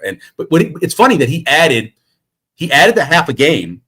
That's based off of the players they added. So 7.5 is what he has for their total, right? And he added a half a game based on who they brought in on the portal. And that's probably all Anthony Calandria. Because again, if you just look at his pure numbers, and even if you take away the turnovers, you're going to go, this is a guy who was top 10 in the country in explosive plays, both with his legs and with his arms. So because of that, I think that's why he gets the extra half a game. Do you think that's fair? An extra half a game considering for Calandria? Yeah, considering the competition he faced. That's a great question, because the couple of games he played where he played against Boise, he wasn't horrible, and those were the best defenses he played against. He still wasn't what he was against, the lower end of the Mountain West. So that's sure. I will say, if not a half a game, certainly I think it's 3 to 4 points. I think he's a 3 to 4 point player. I think if this season goes along, if there's 6 or 7 games into the season and he gets banged up and you look at the line's going to move by 3 or 4 because he's out. Because I think he does that much for an offense. Doesn't mean that they can't win with their backups, but I think he's worth that. I know he was certainly worth that last year for UNLV, right? Based off of what he could do against the competition he went against. I would love to see numbers like that. Like, from a Vegas standpoint. Yeah, Furman will do it for you. Just tell Furman. Yeah, just what player, just give me a list and then kind of throw me an average of players who would have the biggest differential on the spread if they were in the game versus out of the game. And it's based on that player and the team, right? Because what the team does completely, and then what that player means to the team. I remember one of the greatest wars in the NFL was Peyton Manning. And the reason why, because obviously Peyton was good, as much as I hated him, but his backup was like Sorgi or somebody. It wasn't a very good backup, right? He didn't want to have a very good backup because he was such I don't like the man, but he was such a control freak that he didn't even want a good backup behind him because he didn't want any chances of him getting hurt and somebody having to come in and look good. That's who he was. But because of that, he had this huge war. Now, behind Calandria, the war's not going to be as great because other guys have starts. Yeah. And they're not Jim Sorgi. The thing, Michael, that I found really interesting in what you sent us was the projected record and how it is, X amount of percentages in this number. And then, so the highest percentage for any of the records for Nebraska, according to Dave's stuff, was 27% for an 8-4 record, 22% 9-3, 21% 7-5, which was totally different than our new friend Brian from Moe's numbers, or even like Dave's friend Adam McClintock. McClintock's numbers are very similar to Fremo's. Yeah, because Fremo's number, his most likely record was 5-7. And he was, basically it's like take Dave's numbers and just shift them to the worst records and you'll kind of get into the area. Why do you think that is? Why do you think that there was is it the Calandria effect? Could that be playing such a large part in all of this? No, I think more than anything else is Dave's numbers. And he doesn't mess around with changing anything or taking anything out. Like we were talking about taking out the best and the worst. It's because it's for the entire career, right? So he's career coach effect. He's just simply putting his coach effect in. He's putting his value in for the transfer class, and he's putting in his war and then balancing it off of the schedule strength, which he does differently than most people. His schedule strength is not like Sharp does or any of the other people do. And so that's why his are like that. I remember last year, I think I have this right. I think he had 7-5 last year for Nebraska. I think that's what he said. I don't remember him talking about 8-4, but I think he had 7-5 last year. I think this year the only reason that the percentage is even leaning towards 8-4 is because of Calandria. But I also think it's because he puts all the career numbers for that coach in there, opposed to just saying, what has he done just the 3 years at Nebraska? Like what would the number be if he just had those 3 years at Nebraska and didn't have 2 successful years at Baylor or 2.5 years or whatever successful at Temple? That's what I would like to see. Yeah. But that's not how he does it. He'll tell you he doesn't even watch a lot of football. He's not going to be a guy that's going to give you an eye test. He's not the eye test guy for you at all. So, but it's like adding this running back out of Penn State, right? So you add this guy and like what value do you put on him?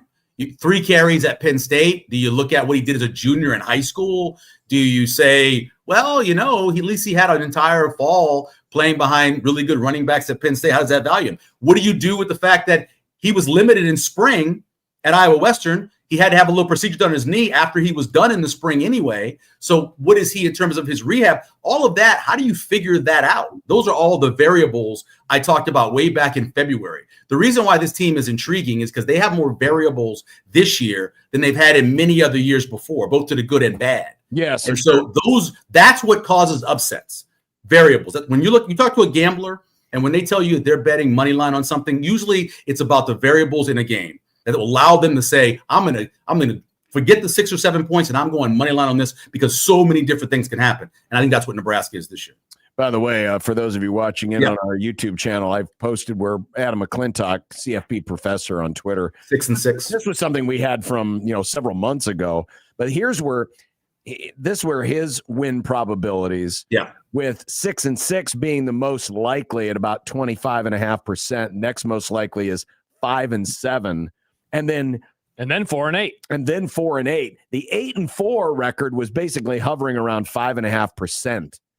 Wow. And as I added up all the numbers, 51.56% chance of a losing record. Now, this was Adam's numbers as of, I want to say April. So right after the spring. Something like that. So it's going back a couple of months, but it's just interesting. Nothing's changed, really. How Dave's is kind of skewed a little bit more to the positive side. So I guess the good crop came in early this year.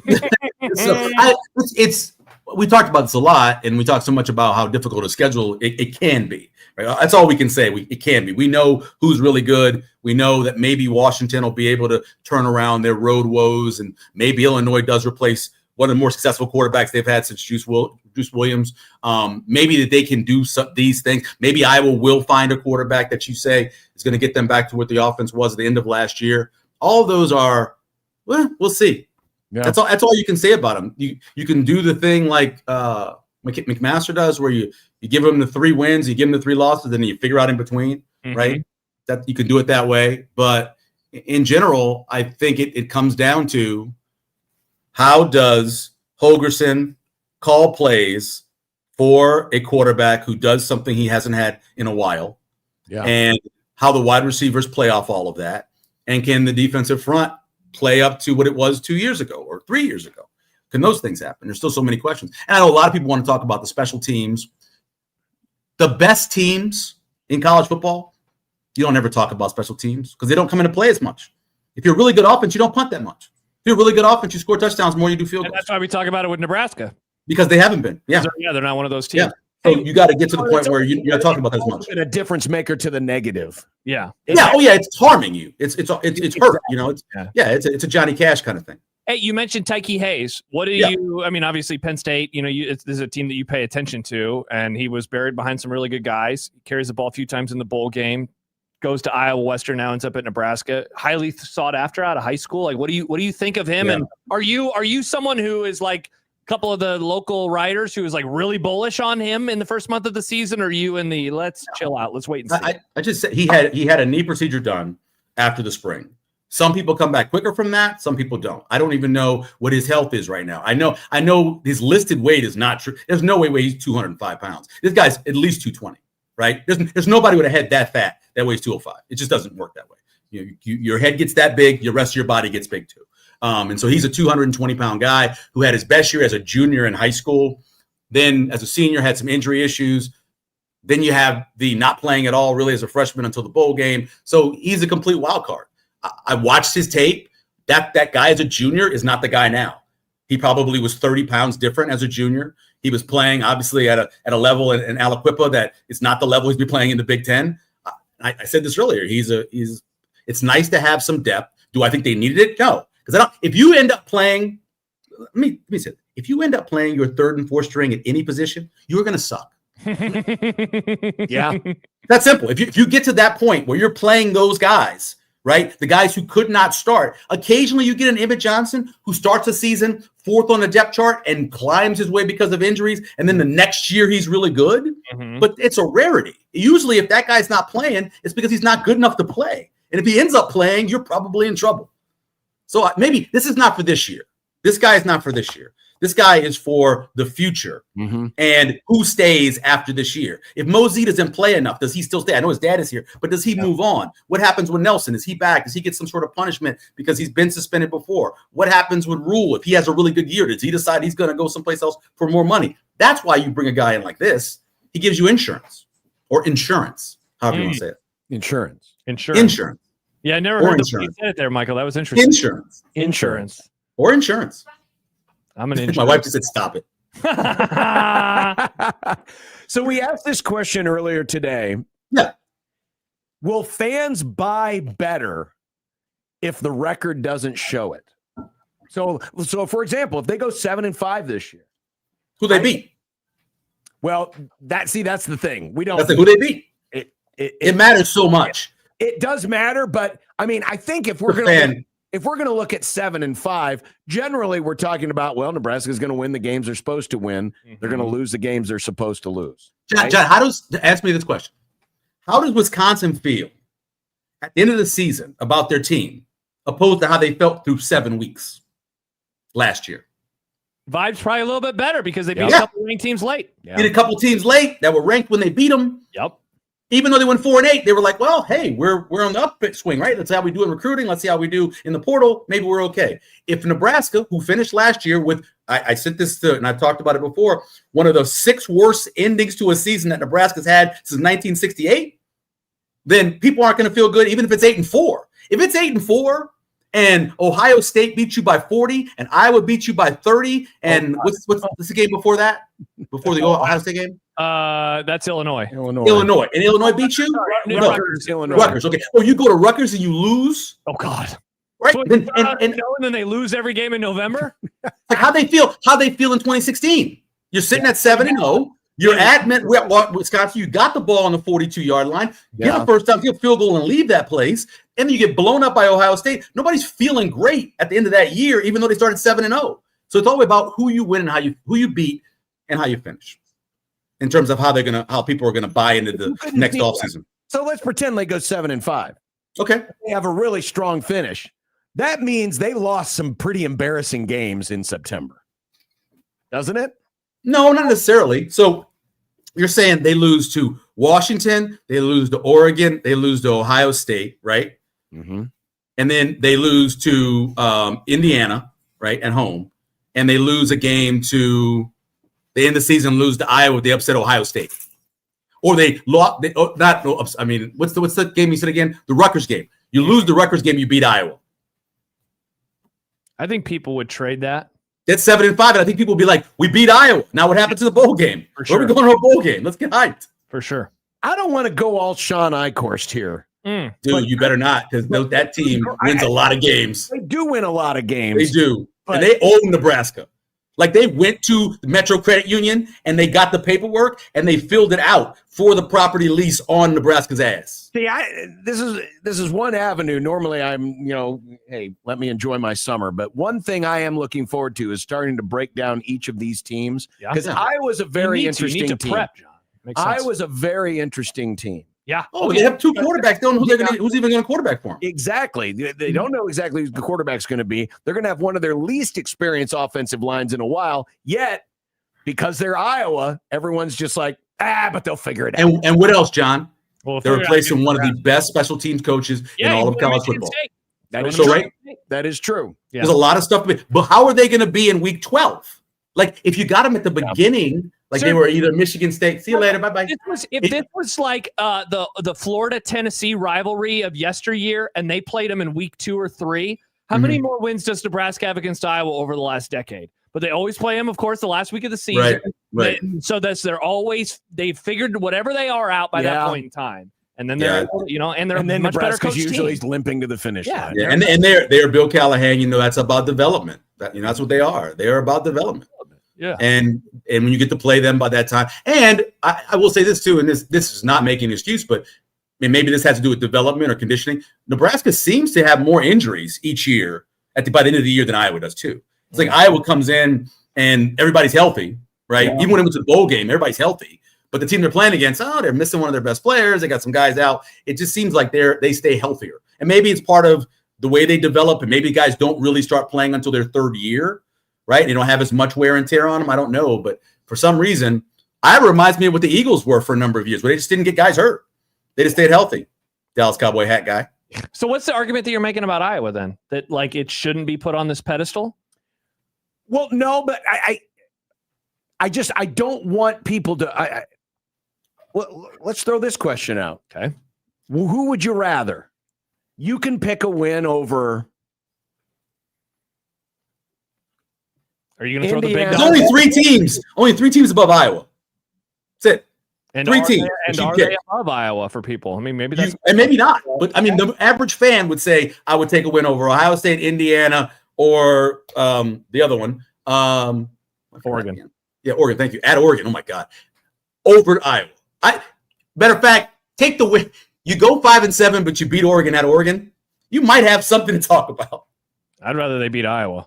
I know it does. Yeah, but winning at Oregon, man, that would be. This is what college sports are based off of. If Iowa would have beat Oregon last year. Compare yourself to rivals. But what difference does it make if you go 5-7? Well, if you go 5-7, that's a different story. I mean, I'm trying to figure out the 7 a few years ago, the last time they beat Iowa, they went 4-8. No, I'm going back to the original. Well, that was a coach firing too. Back to the original 7-5 scenario. I'd rather they go 7-5 with a win over Iowa than a win over Oregon, Indiana, or Ohio State. That is. See, I don't agree with that. I think you go 7-5 and you beat Oregon or you beat Ohio State. That's fans are one thing. National perception would be completely different. Oh, absolutely. I'm not going to disagree there, but we talk about it all the time. The end of the season, look at all these comments. Brian says, sick of it.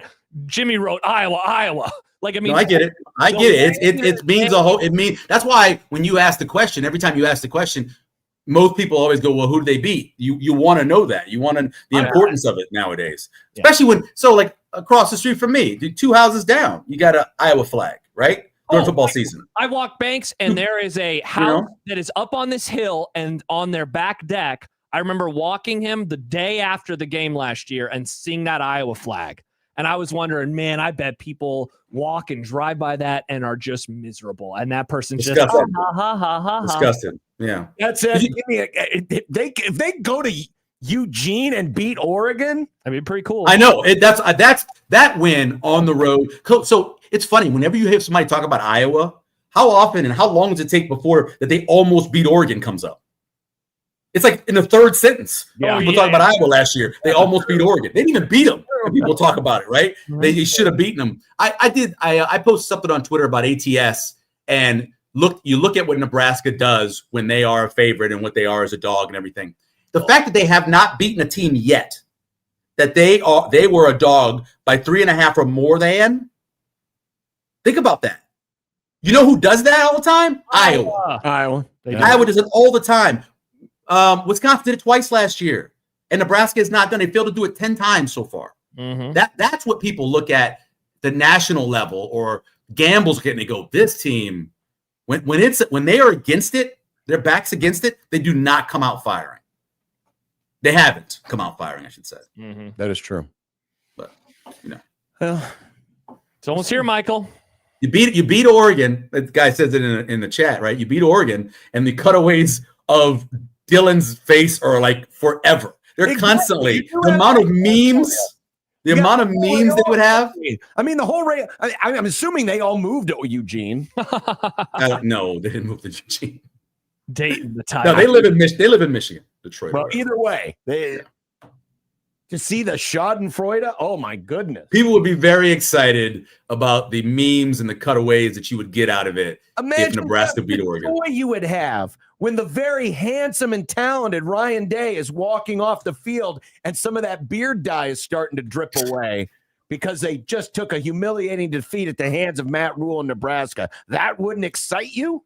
That would be hilarious. You would love that, Josh, because of your hatred of Ohio State. Oh, I would laugh so. Also, there's been all these Ohio State fans in various comment sections and chats over this offseason whenever I say anything slightly negative that are going down my throat with anger. Well, you need to come back at them, Ohio State fans, because Josh would rather beat Iowa than beat you. Yeah. Well, they do that because they know this schedule is tougher than any schedule they played since, I don't know. Go back when they played Texas with Vince Young. We'll be fine. This is a really tough schedule. They know it is too. And yeah, you're always going to have that false bravado.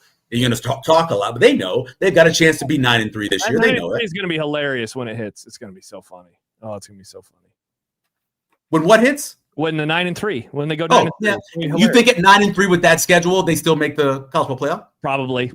Be the first 9-win regular season. They're not in the SEC. Now Big Ten's a better conference. But they are the one team out of the Big Ten that people look at as an SEC team. Yeah, they do. Yeah. So maybe they let them in. I have 2 other ranked wins, 2 other top 15 wins. Right. Exactly. Yeah. I don't know. That would be. I would love this because I can't stand Ryan Day either.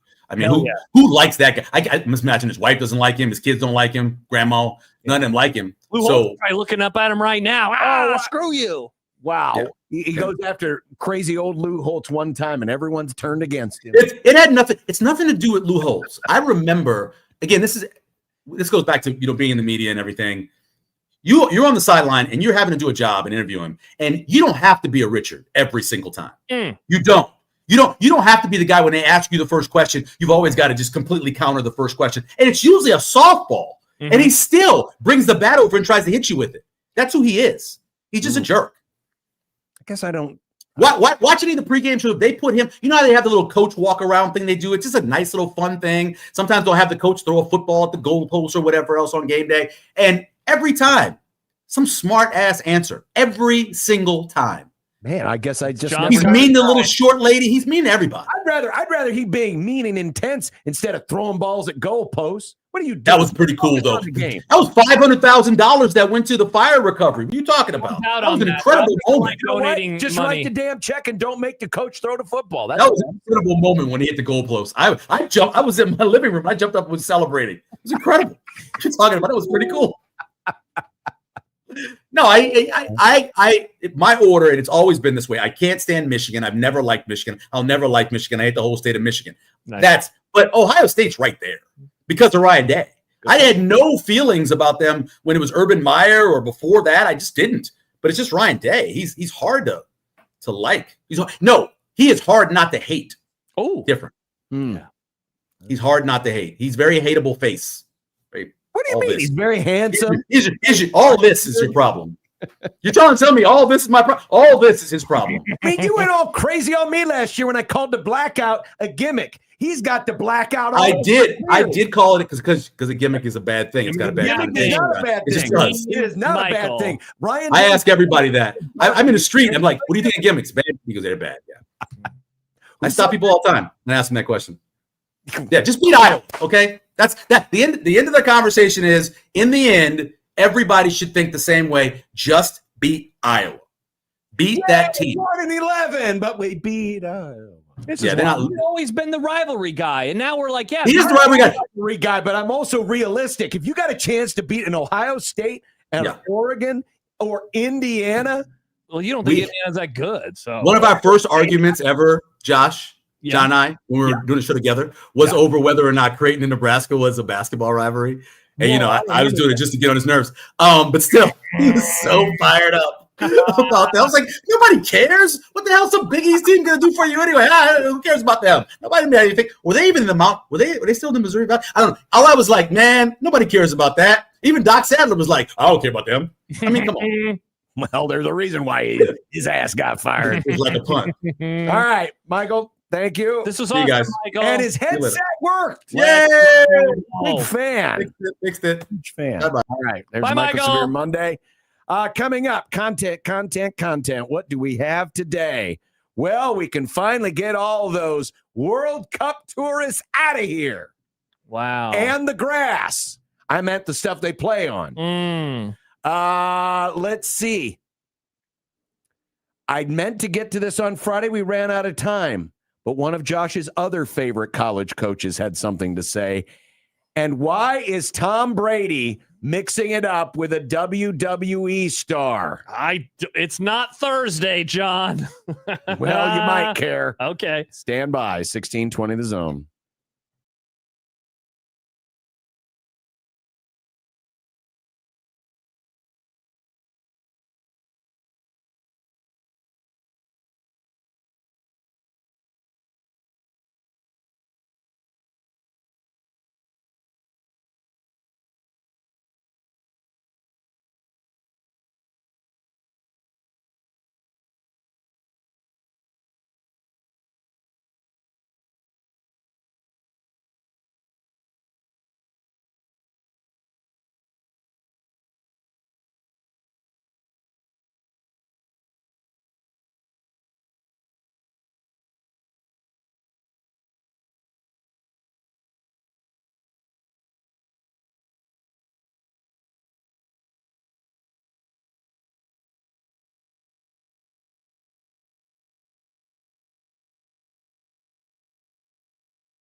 look, I made you some Unsportsmanlike content.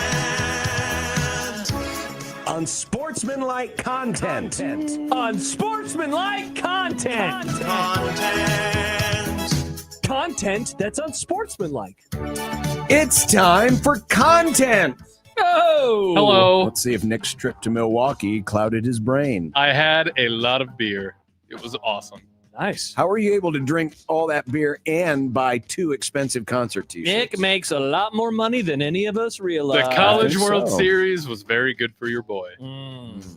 The World Cup, it's done. Folks, Which means grass at stadiums in Los Angeles, Dallas, New York, and more will be removed. sad. Turf is back. Folks. Meanwhile, NFL players are continuing to push to make a change to grass. Will we see a day in our lifetimes where the stadiums have the real stuff? No.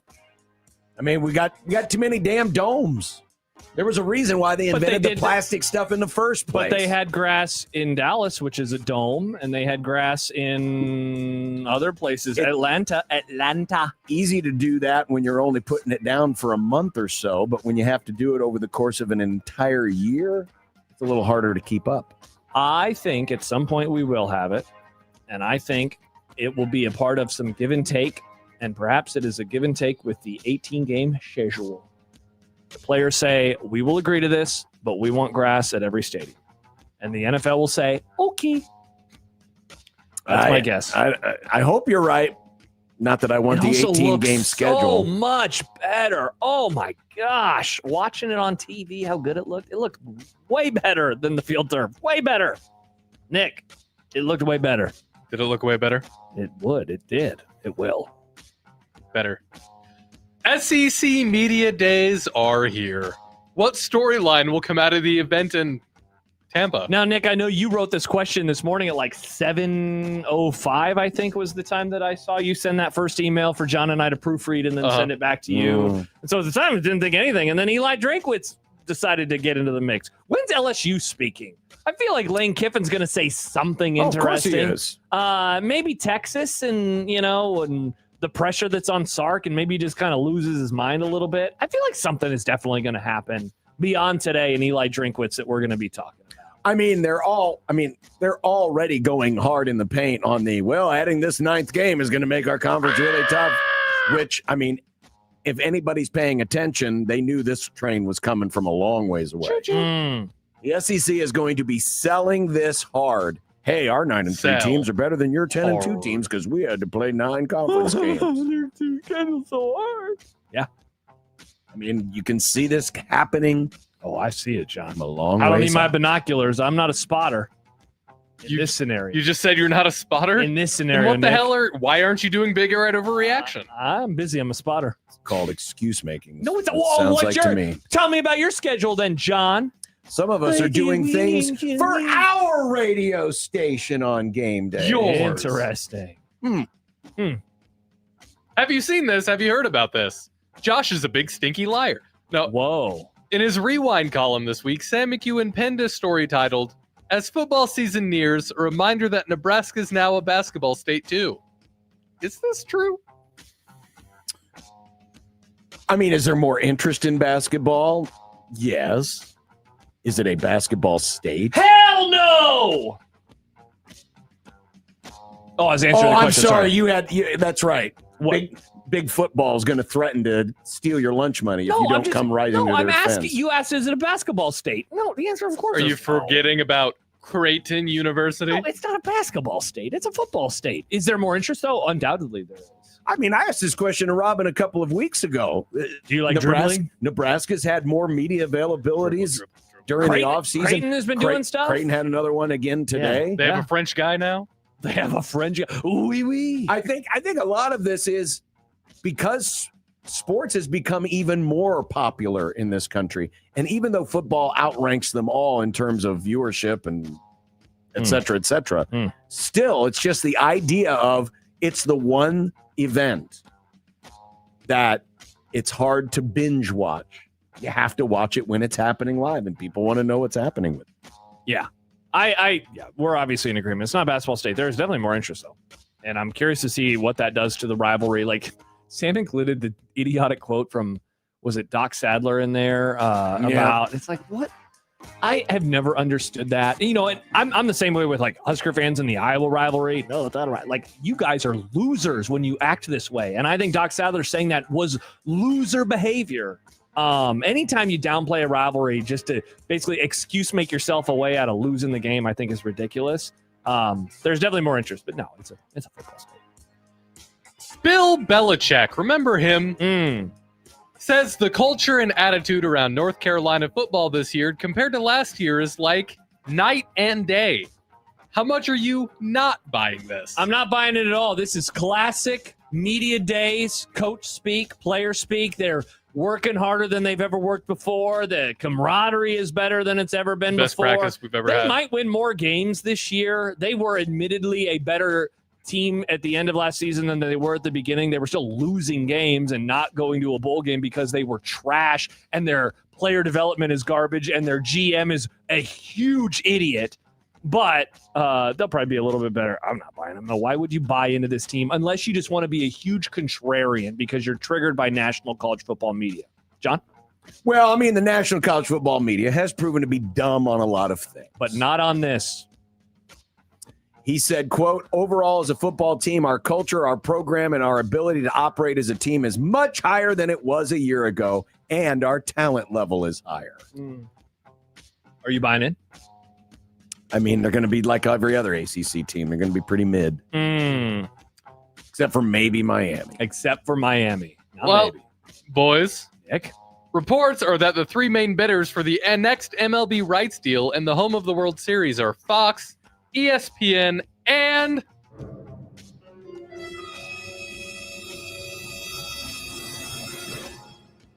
Netflix. Whoa! Who are you rooting for? I was thinking about this the other day. If ESPN were to get the rights to the World Series, that means we get Carl Ravitch. Oh, God. Are you serious? I mean, he It is, wouldn't be he is like their lead Boog. guy. What about Boog? I mean, unless Boog. ESPN made a change, they Ow. would probably have All right, let's put them last on the list. And if it's Netflix, I mean, God knows what they're going to do. It's Michael Irvin. They gimmick up every broadcast that they've done so far. It's the kids from Stranger Things. I was really kind of hoping we'd hear. I was really kind of hoping we'd hear more about maybe NBC throwing their name I into was the thinking hat. that last but- night as I was watching a little Sunday Night Baseball. I was like, man, it'd be cool if they had the World Series. Our friend Jason Benetti would get to be on the call. Their HD looks really good. Bob Costas could be involved for some reason. We're Like going it's the to. 90s. I mean, I'm usually not always a status quo guy, but give me the status quo. I know what I'm getting with Fox. I wholeheartedly agree with you. I want Fox to win. Now, if we could get some certain assurances that at ESPN they might change up some things a little bit, then yeah, it might be. I think you're going to say certain assurances that Kevin Kugler is not on the call in any of the MLB on well, Fox I mean, games. he's not doing ESPN games. No, but I thought you were about to say, like, I don't want him on the Fox games, which is mean. I would never say that. But you, well, they have Joe Davis. He does the baseball. I have a take. Kevin's about Joe doing Davis. football that time of year. Yeah, but remember he did the Red Sox Yankees game. So Joe Davis does football that time of year. Well, but this is Put Kevin in the World biggest- Series. That's my take. Put Kevin in the World Series. He could call the World I would Series. love to watch this. I mean, yeah, I would. He could swing a bat and then he could go upstairs and call the game. That sounds awesome. That sounds awesome. What are we out of time already? We didn't even get to. You got to get to the Tom Brady question. Yeah, he did tease it, Nick. We'll I know, answer but fast. he also teased the LeBron thing. Okay, did you see this year about this? Tom Brady and the WWE person Logan Paul are in some kind of feud. Well, at least that's what they want you to believe. This was at a. Gotta play the video, John. You gotta play the video. I You have to know. go to I'm break. trying to find it. We got time. Settle down.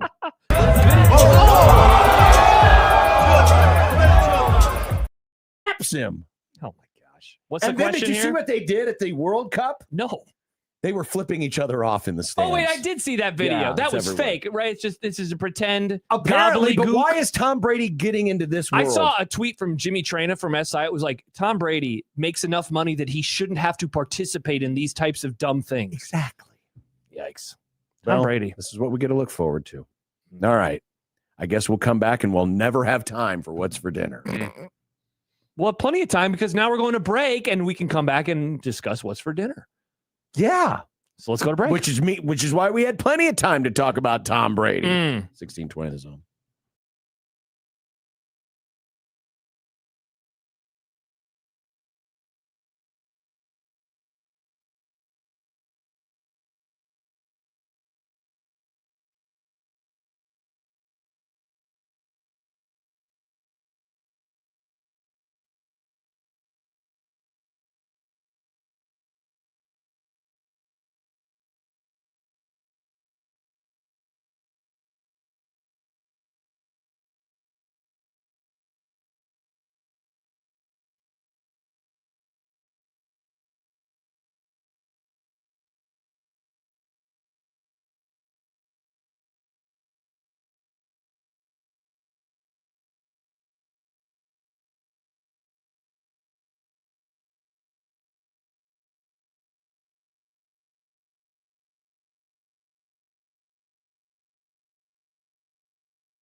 when the moon hits your eye like a big pizza pie. That tortillas.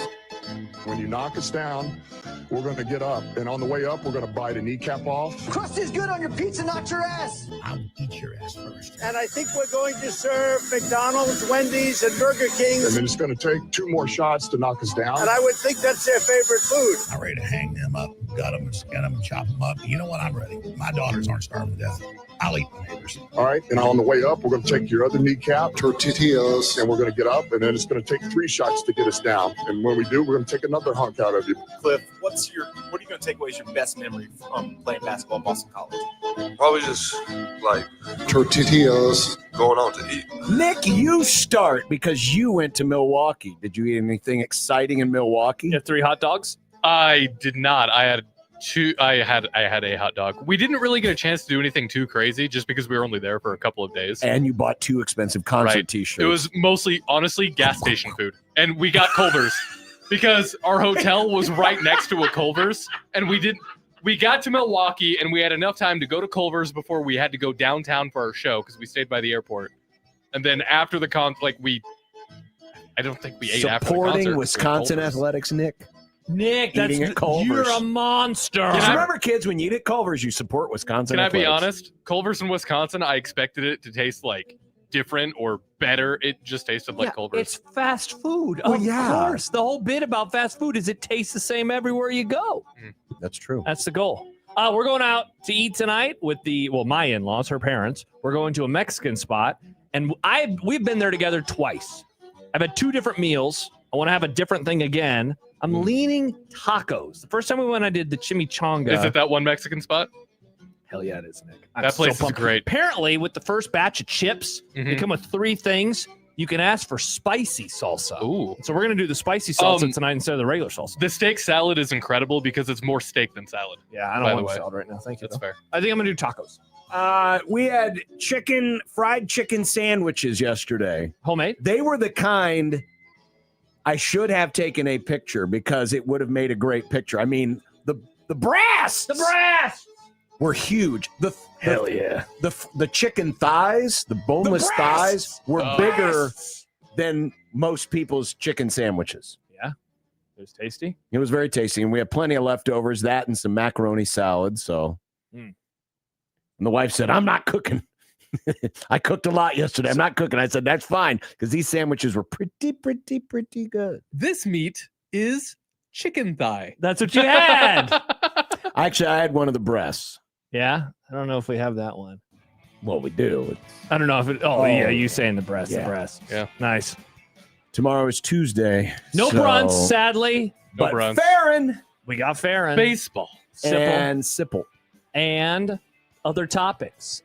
I had an idea for one that we didn't have time for today that we're going to do tomorrow.